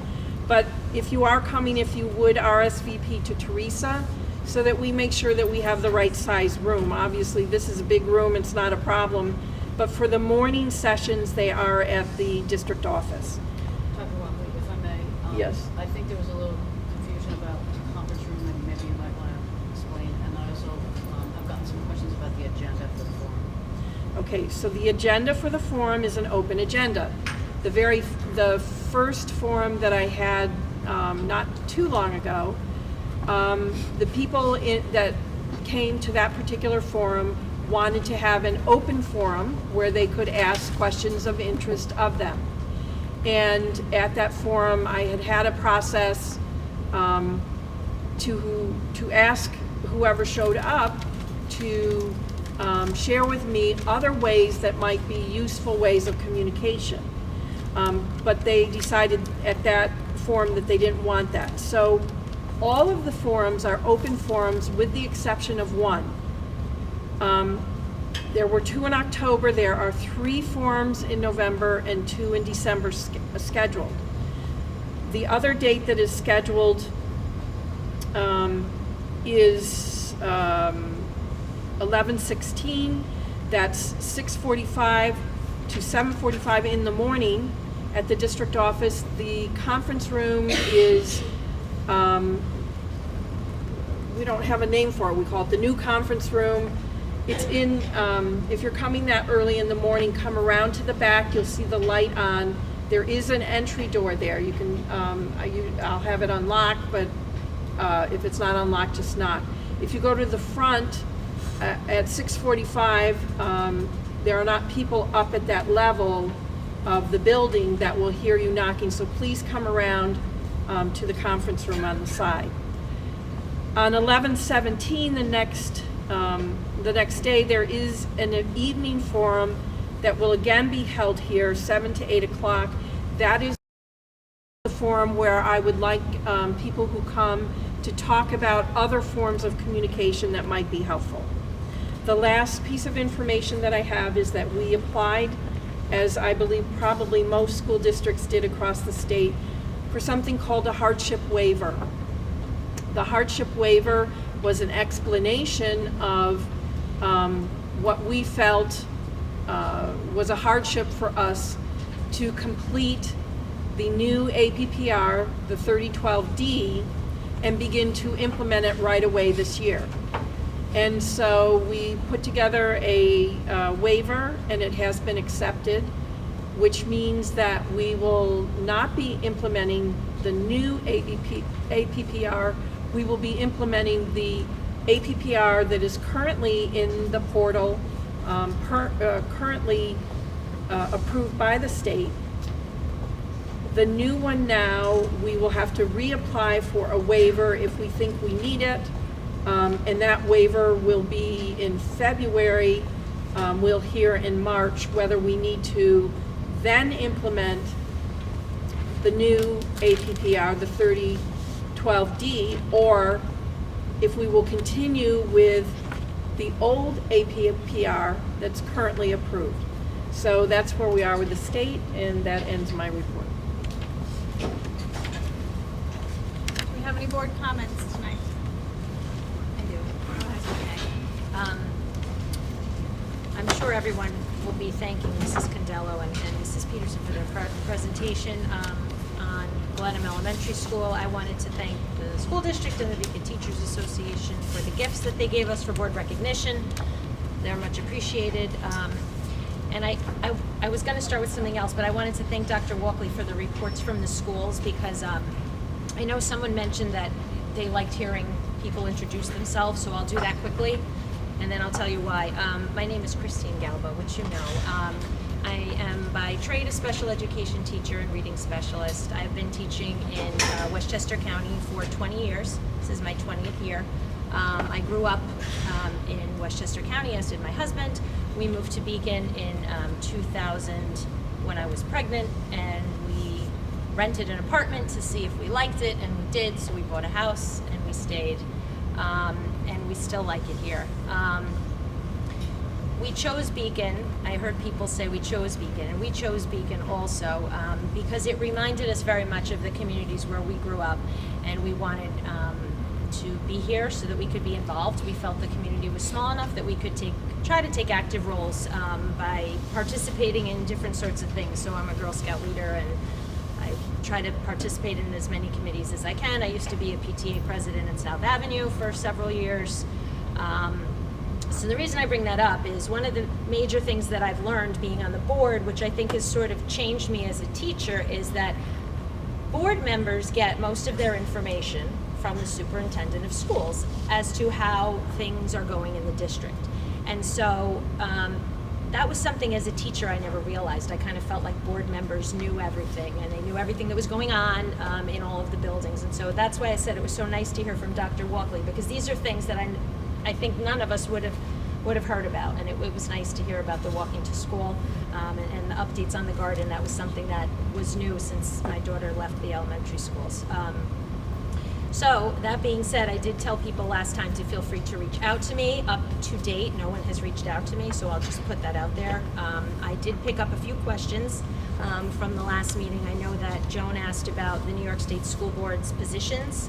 I do have a copy available if anybody wants to take a look, or I can send you a copy. Two that I thought were especially interesting. So New York State School Boards had their conference. Melissa and I attended one of the workshops last Sunday in the Sheraton in Times Square on social media and interacting with newspapers and things like that, which, you know, I'll share more about that going forward. But this New York State School Boards Association also has a legislative action group, so they have a whole team of people that work to advance proposals they have that they would like to see become laws. So I think that was what Joan was talking about, some of the resolutions. So there were three that I thought were really interesting. The first one was, and this kind of goes to being able to speak to the board members, they have a proposal or a position that they approved and they will try to put forth that says they would like to set up voting wards. This is their big idea, to try to set up voting wards in school districts so that when school board members run, they run to represent a particular ward instead of running to represent the entire city, which I thought was an interesting idea. So then particular board members might be located in a particular area in the city and then could represent that area and its school. There were two resolutions that I read that I really liked, and I would love it if our board could have a resolution, something along these lines, some point in the future. One pertains to, actually it says, the New York State School Boards Association shall advocate for an overhaul of the current inadequate testing system to more accurately measure achievement in skills, knowledge, and abilities, and then they kind of talk about how they'll do that. And I certainly support that position, so I will also email this to the board, so if other people are interested, I know boards are allowed to make resolutions about things that they believe in, so that's something that I believe in. The other resolution, let me just find out which number it was, talked about, so this is resolution number 10, and it says that they would like to actively support legislation which would require the design and validation of an APPR process that truly informs instruction and thereby promotes student learning. So that's another one that I thought maybe our board could take a look at and possibly do a resolution. about, excuse me. So I had a couple of questions to follow up from our last meeting. I know that Mrs. Kellogg said she was going to Albany, and she might have more information about a few things that I asked about last time. So the first one had to do with schools that didn't meet the 95% participation rate possibly being removed from the focus list. I don't know, do you want to hear all three of them, or do you want me to? Oh. And if you can't answer, I mean, if you didn't get any information, I just wanted to ask Right, if there was one. I thought I had done an update in my, my board update, but I know that we're now kind of late. So I think the question was that, yes, there is that opportunity for schools to come off the list. What I thought you were asking last time was that about the year when that would take place. And because of the opt-outs last year, the year-old information when the state designates a school for a focus school in that category. So if there wasn't enough of a participation rate in a particular subgroup, they would look not only at the 2014-15 school year, but they would look at the 2013-14 school year data to make that fair. And so there is that opportunity for schools to come off the focus list because of being fair, trying to be more fair towards this momentum. Going forward, that will not be the case, but so this year it will. Okay. And then, so this is sort of related to what you did last time, but can you talk about, that I've read about just in my own profession, about the literature? I've heard that there are programs now from the state where teachers are being asked to participate in the development of test questions for the New York State assessment. And I know the district where I teach has asked for volunteers to participate. So I guess one, I wanted to know if Beacon was participating, and two, what's the process? So I asked principals to ask for volunteers, which they did, and we had a few takers. There were 3 names that we sent to the state, and it's like an application. The state did not say how many teachers that they were going to take or what would happen next. They just asked, and we submitted those names by the date and the information that was requested. So we have not yet heard back. Christine, can I just expand on that? Sure. Because that was one of my updates as well, was about the information regarding state tests. So there are going to be 4 workshops that are going to be applied to where teachers can participate as well. One is educators passage review, another one is internal item review, and then it's an educator item review as well as a range finding. So I know that the process needs to be into the state by November 6th. Right around that time, they were having a cutoff, and they didn't get the schools much time to submit those names. I think they sent it out on a Wednesday, the 13th, and it needed to be in by the 16th or something of November.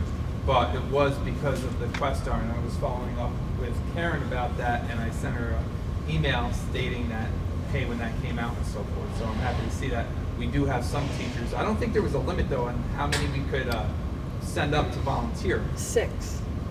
6 is what they think said. 6 per workshop, though. I think so, yes. Yeah. Those were the people that indicated they were interested. The other thing I wanted to share, last time I told everyone I was going to a meeting of a group called Stern, which was a group that was interested in looking at some legislation to perhaps try to ease the impact of tax-exempt properties on taxpayers. So I did attend that meeting. There were many people in attendance. I did not recognize anyone from Beacon, but I did get some good information. If anybody is interested in the information, I got a 6-page document. I already shared it with the board. So if anybody would like a copy, I do have copies digitally that I could send to you. I did ask them at the meeting if they could have a meeting in Beacon, because I had noticed at the board meeting a few people were talking about it, but this was over in Fishkill at Overlook Point, and I told them I felt like maybe it wasn't for me since it was in like the meeting room of their community, and they said that they would organize a meeting in the city of Beacon. So I will let you know when I hear about that. And then I wanted to comment on reaching out to teachers, and I did find something that I wanted to ask about in the BTA contract. I saw in one of the articles for teacher involvement that it says that, so it's Article 11E called Teacher Involvement, and it says that once per semester, either the BTA president or the board president can request to meet with the board just for a meeting to share information and to see how things are going. And that was my impression of what the section of the contract read. So what I would ask is, can we get more information on that section of the contract? I guess Melissa would be the one to ask. And if that's something that can be done sort of just in a getting to know each other sort of way, in a supportive kind of way, I would ask that we could do that. It is in their contract. I don't remember ever having that happen since I've been on the board, but maybe I just don't remember. So if that's something we could get more information on, if other people would agree, I guess that we could ask the board president to request it. I'm not really sure how that works. And then the only other question I had, and then I'll talk about the policy committee. I read another policy that we have for the Beacon Arts and Ed Foundation that says that the Board of Ed will appoint 2 trustees to the Beacon Arts and Ed Foundation, and only one of them would be an executive member, but that 2 would be appointed. So I was confused because initially I thought it was only 1, so I just kind of wanted to ask that question to see if anybody had accurate information. And if we can appoint 2 trustees, I would ask if we could. I know that Kenya and I at one point had volunteered to be the board members who would be willing to do that. So I don't know how we get that information. Does anyone know how we get that information? Just from the policy? Or from their charter? Okay. All right, so I'll ask about that again next time. On October 20th, we had a policy committee meeting. We had our full policy committee present, Mrs. Gadsden, Mrs. Patchen, myself, also Mrs. Thompson was there, some other board members, and we had some community members. And actually, it was the first time in a while that we made it to getting community members to have input, so thank you for being there. If you remember at not our last meeting, but the one before, the policy was sent back to the committee to be reviewed. The committee reviewed the policy and did not recommend any changes, and we are returning it to the board for a vote with no amendments. Say that correctly? For a revote. So this will be the first read. And just, I know some people had questions about the timing of the public comment, and this was something we talked about, I think, 2 or 3 meetings ago of the policy committee when we first talked about this policy. So the policy doesn't say that every question will be answered after it's asked. Like tonight, for example, my impression is that there are probably 5 or 6 people who just were making statements that they wanted the board to hear that really didn't require any kind of a response. Or a question that required to be answered. And I think a lot of time is taken in the responses in sort of reiterating what people have said to make sure that we didn't miss a question. But it doesn't require that the questions be answered as they're asked. It does allow for the full 60 minutes to go on and for the public to speak and for the board president and the superintendent to choose to wait till the end if they feel that that's appropriate. As happened tonight, sometimes people have the same question and it's easier if you answer that initially, perhaps that second person may not ask that. So I understand that people did express concerns about the policy. We have worked very hard on this policy. I don't know if any other members of the committee had any comments that they wanted to share. It has been in committee 3 or 4 times. We've spent 3 or 4 meetings on it. And at this point, the committee feels that this is, again, the policy we would like to recommend to the board. Last time we had 8 board members present and we had a vote of 4 to 4, so it did not pass. That was only the first read, and again, tonight on your agenda is only the first read of the policy. Well, there was a slight change. It was sort of a typo where it said, and actually a community member brought this to our attention. It said that if you were unhappy with your answers, you could follow the complaint policy as listed below, but it wasn't listed below, so we removed that wording. And then later we referenced that policy, which is 1400 at the bottom.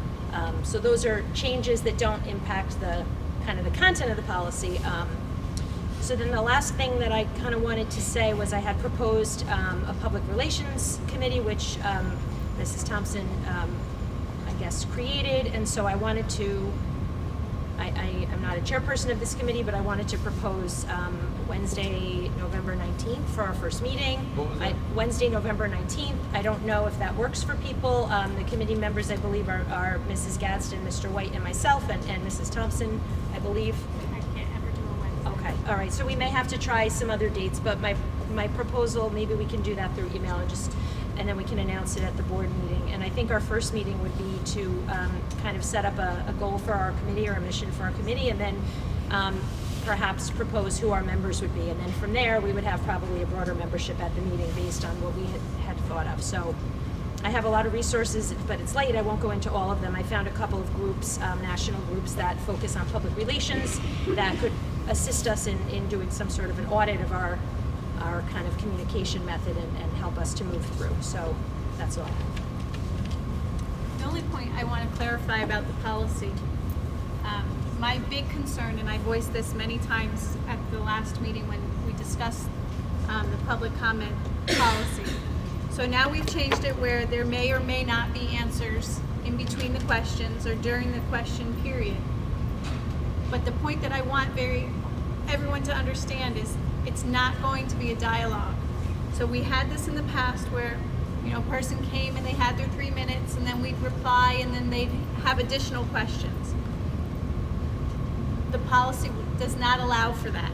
So I know that people had thought that perhaps they'd be able to have an exchange back and forth. That's not what the new policy stands for. The new policy states that comments may happen at any time during the question period, but it's not going to be a dialogue in between, because that's really not what the board meetings are for. If anyone's interested to have a dialogue with the superintendent, those meetings are always available. And I think many people here will tell you that board members are open to conversation. At any time you have a question, I don't think that that's an issue. I think many of us are very reachable and very open to talk and be available to anyone. Did you have anything else? I don't think so. Anyone else? Yeah. So I also attended the Open Meetings Law and FOIL Request workshop that Wappingers Jr. had on. For being a guy that's been in the position since 1974, he says it's the smallest office in the state, but yet it's the most long-lasting. For a dry topic, he made it very humorous and interesting. A couple things that he pulled out that sparked some questions was, he mentioned something about every local government has a records manager, and I'm assuming do we have one named? Is that like Kelly's role? Do we have a records manager? We have a records access officer, which is me, and a records management officer, which is Amber. Okay, and so the other question was, there was a lot of question about emails and so forth, and what's appropriate, what's not appropriate, and that they're records of the district. So one of the things that he did mention was he thought it would be good for board members to have district emails for maintaining those records. It just makes it easier because they are foilable and so forth to have, so board members have district emails. I know other districts do have them. I thought it was pretty interesting, and I think it would be easier if we had email addresses on there, they could communicate with us a little bit easier instead of giving out our personal cell phones and so forth. A couple other things, I heard Dr. Walkley talk about process and how the schools are planning, and she has district plans. I just want to know, we haven't started dialogue about board goals or the mission statement. I know we started the mission statement last year during our board retreat, but we didn't substantiate or conclude on a statement. I was hoping that we could follow up and develop one, and also board goals. I think it's hard for the schools to go forward and develop goals when there's no goals of the district, because a lot of times the buildings would develop goals based on what the district goals are. So I would just like to start having dialogue about that. I've been brainstorming what some goals could be as well. They're not brainstorming, but it's like increase the percentage of student scores on level 3 and 4 for grades 3 through 8, New York State ELA and math assessment by 3 percentage points compared to the 2015 results. Educate the community on school-related topics through open dialogue and the district website, which we already started doing. Additionally, utilize district level and building level websites to communicate dates for school-related functions. And I have others that I was just brainstorming, but I think we should start having that dialogue so we can get those in place. The Smart School Investment Plan, technology grant. Anne Marie? So I've been asking about this since December of 2014, and I still don't have any clear direction of where we're going. I know that you said that there was going to be a presentation on it and so forth, but I'm looking at what our district is doing and how much work they're putting into it, how they had surveys for the students at the elementary, middle, and high school, how parents had surveys that were completed, how teachers had to think about what was the accessibility of the technology at each level, and some of the requirements for the SSIP that the state is requiring. And we're looking to start in the 16-17 school year with the purchasing of the equipment and so forth. And I know that ours is pretty open and the members are very, they're presented on the, there, it's open to the public, everything for it to come see. I haven't heard anything about who's involved in making this decision besides Tim, and so forth. So I would like to know who's being part of it. It doesn't have to be people's names, but what people in the district, what parents. I mean, I would love to be a parent on that committee. Okay, so I'll tell you what I do know. So part of it, the last time you asked the question, I did attach a blurb to the board report about what, basically Tim, who's the center of the director of technology. Part of the plan has to be a committee, so there has to be a technology committee, so it can't just be one person's recommendation to go forward. The other part that I want to mention is that Beacon is ahead of a lot of other districts as far as the technology is concerned. We don't rely on BOCES like other districts do. There's requirements for back-end sort of things that we're kind of up to date with. So in the evaluation of what needs to be done, a lot of districts are using that money to get where we are currently, because Beacon is in a good place as far as that's concerned. But I had suggested, and we mentioned it to Dr. Walkley, that Tim could come and give a presentation where you could ask your questions. I know that there is a webinar tomorrow through Duchess BOCES run through the state so that we get a little bit more information about how we go about applying for it and what exactly we can use to spend it. So we had spoken to him about doing that already. I just didn't want him to come and not have the answers that we needed to do. So I can speak with him again and see how much closer we are. And then this way you can ask questions as far as that's concerned. And you can ask him who's on the technology committee, because it's a representation of the teachers that are in the district. Because I believe the state is accepting the applications or the equipment requests and so forth, and how the plan of how you're going to spend your allocation for the technology and well, there was a survey that had to be done, which was done, it was accepted, and it was approved. So there's multiple steps, and I don't want to speak out of turn because I don't know all of the steps, but I can have him come and speak to that. He knows it much better than I do.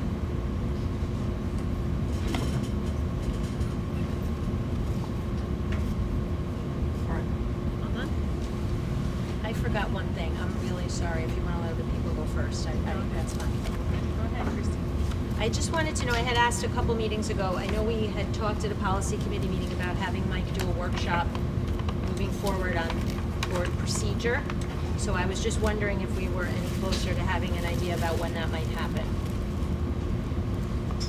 I think at the last meeting we talked about trying to find a time to schedule. So if there's no update, that's fine. I just wanted to know if there was an update.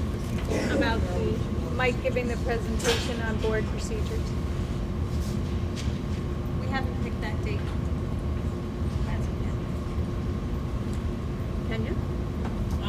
So I also attended the forum at Walk Bridges. I found the information shared to be very interesting, and the language utilized to be, somewhat subjective in some cases, related to FOIL information, because the gentleman did state that it may be given. So when you use that word may, the person can use their discretion and not give the information. So I tried to look further into that. I also attended the forum held by Dr. Walkley.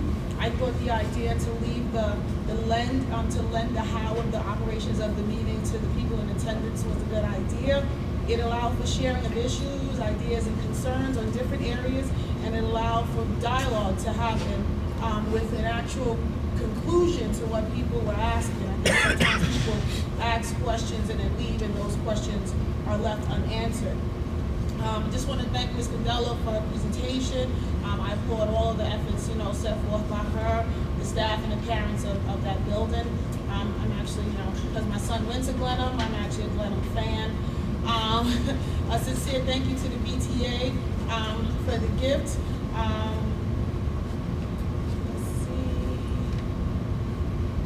A sincere thank you to Dr. Walkley, Ms. Kellogg, and to Ms. Barteroni for the speech and for the gift.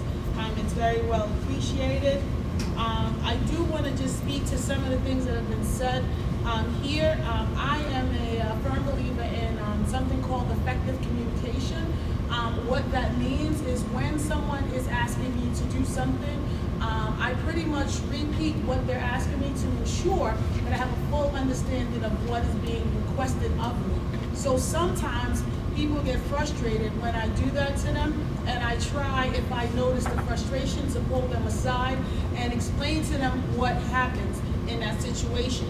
It affords me the opportunity to walk away with a clear understanding to actually research or answer whatever is being asked of me. It behooves me, if I don't understand the question, or even if I'm asked a question, to proceed to attempt to try to resolve the problem. I applaud, and I will continue to applaud, all of the parents that come before us here and present issues and concerns, and they show their passion. I applaud that. I definitely do, because I am passionate myself. I believe in all of these kids. I think that your kids are my kids, and even if your kids have graduated, they're still my children, because my children have graduated as well. When I speak of information or I talk of behavior that may be disrespectful, I'm just speaking specifically to comments and snickers that are made while other people are talking, not your actions of advocacy. So I don't want to be misinterpreted. I am a very open person. For those people that know me, I don't broadcast my relationships with teachers and building professionals, because I think that whatever I do comes from my heart. I don't need to go around and walk around and let people know what I'm doing in other places, because I do it because I care. So if there is a concern or a question about something that I do or I say, feel free to ask me. I'm very open, and I will definitely share that information with you. I am very happy to see that the Grow Your Own program is moving along, so kudos to Ms. Jackson, who did a robo-poll, because in the high school there is a disconnect, and those kids never come home with any piece of paper that they get, and so my son is one of them.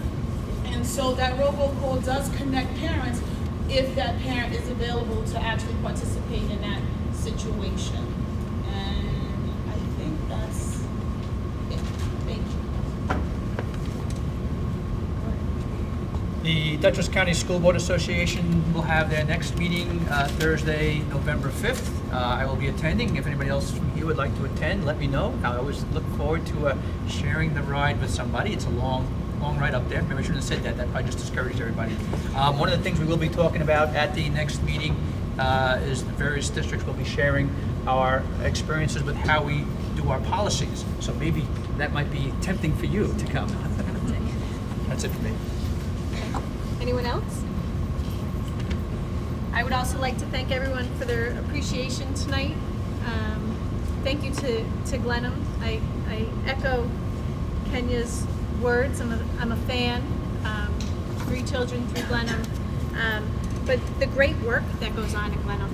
And part of what Mrs. Condello touched on was the partnership with the community around Glenham. Slater Chemical, the fire day that they do, and I know I don't give it the title that it has, but just amazing. The connection that those men and women and make with the children in that building is priceless. And I just think that we can't learn enough from those interactions with our children. Meredith had a comment tonight regarding hairspray, and I know it was so much more than costumes. And I remember when we spoke early in the school year, and your desperate concern that a musical wasn't going to happen in the middle school, and 3 cheers for Mrs. Lyon for stepping up and taking on that role. My daughter's an athlete, so she can't participate, but she did do the musical when she was in 6th grade, and what a great job. What a great experience for those kids, and what a great introduction to what the Beacon Players has here in our high school. Like Christine mentioned, we had attended a, what was it called? Well, I called it a workshop. So. It was a workshop. It was a workshop on the media, and how the media interacts with school boards. And there was board members, there were some superintendents, predominantly there were board members, but there was a panel that included a superintendent. So the superintendent was from Shenandoah. And this superintendent talked long and hard about the job that he does and the way that he interacts with the media and the way he interacts with the public. And the point that kind of held true for me was this superintendent had a public relations person that worked only for him. So he described this public relations person that met with him prior to him speaking to the public, that I won't say wrote what he was to say to the public, but reviewed what he was to say to the public, even reviewed his facial expression. If he had a face that didn't look so friendly, basically the public relations person said, fix your face before you go out there. So I was really struck by that. You know, we're not working in a place where those things are available. I don't know. I see Christine shaking her head because I know that she walked away with the same, feeling. But things are different everywhere, and it's very difficult to compare one district to another when we have no idea what other districts have available to them. Who would have ever thought that a superintendent had a public relations person, picking his tie? Anyway, that was my take. I wish I had the handout with me, because there was, she was from NBC News? She was. She was the education. I know her first name was Rahima, but I don't remember her last name. I've seen her do many. She works for NBC Nightly News, and she's the education reporter. She's the education reporter, and she spoke about, getting our school district on the air and what is necessary in order to get our school district on the air. And then there was also a writer from Politico, and she talked about, and she was basically out of the city office, and then she said there was an Albany office, but if you wanted your school district to have any airtime or writing about our district, we had to tie into what's going on nationally or what's going on throughout the state. And their one suggestion was, if you want us to read any of your emails, be brief and to the point, because as soon as you mention too many words, they stop reading. So it was interesting. And then the second part of that workshop was all about Facebook and Twitter and Snapchat and Instagram and some apps and things. I didn't have any idea what they were. But it was very interesting. There was a gentleman that was the media, what was his title? He was the media director. Media relations for Columbia. From Columbia. And he talked about, when certain topics, when you would blast that out on Facebook, or another topic you might, depending on which age group you were trying to reach, you might blast it out on Facebook or you might blast it out on Twitter. And then what topics you would blast out on everything, all at once. So, our district doesn't operate in that way, but it was interesting to hear how other districts did some of those things, and perhaps there are things that we may choose to do in the future. But it was definitely a learning experience, and you know, it was in Times Square, so my family was with me. They we're doing some sightseeing, and it was a great place to have dinner. Okay. May I have a motion for the consent agenda? Motion to approve the consent agenda items 10.02 to 10.08. Second. Comments or questions? Yeah, I'd like to pull 10.04A. Okay. I have the same one. Okay. Same one reaction. Okay, all those in favor? Aye. Opposed? Motion carried. May I have a motion for 10.04A? So moved. I need a second. Comments or questions? Yes. So can you just tell us a little bit about the position and why it's being created? This year, actually at the end of last year, some new regulations were put in place for what we used to call ESL students. They're called English as a New Language student now, or ENL students. Those regulations increased the amount of time that was required by the teacher to best serve, from the state's point of view, those particular students. Whereas before it was tended to be a pull-out program where students were pulled out or scheduled in a period where they would work with the ESL teacher. Now, depending on what level of proficiency the student is functioning from, not only are there the need to either schedule a class or pull a student out, but also the ENL teacher needs to push into the classroom. And the times for some of the levels of students expanded. So we were very fortunate in this district that we had the number of ESL teachers that we had, because although the schedules are very, very tight, we were able to meet the regulation, you know, pretty much as it is written. At the middle school, however, we were a few minutes short here and there with some of the students. A new student came in, and that now has changed our need. So to fulfill the need of the new student that doesn't fit into other programs and requires a certain amount of time, we need to add a 0.2 FTE to service as per the state requirement. Would that be funded through the general funds? Yes. Is there a possibility that one of the IST teachers that is an ENL expert could go back and teach a 0.2 to meet that need instead of hiring someone for that position? That's not the plan. It could be possible, but that's not the plan. Okay. So I think it needs to be corrected that it's not an ESL position, it's an ENL position on the agenda as well. Okay. Any other questions? All those in favor? Opposed? Aye. Motion carried. May I have a motion for the addendum?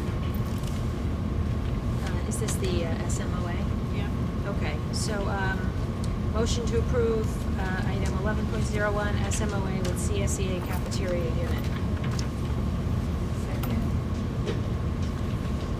Is that you, Georgia? Comments or questions? All those in favor? Aye. Opposed? Motion carried. I have a motion for executive session.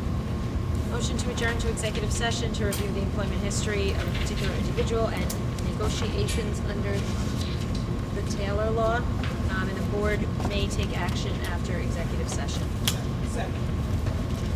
Comments or questions? All those in favor? Aye. Opposed? Motion carried.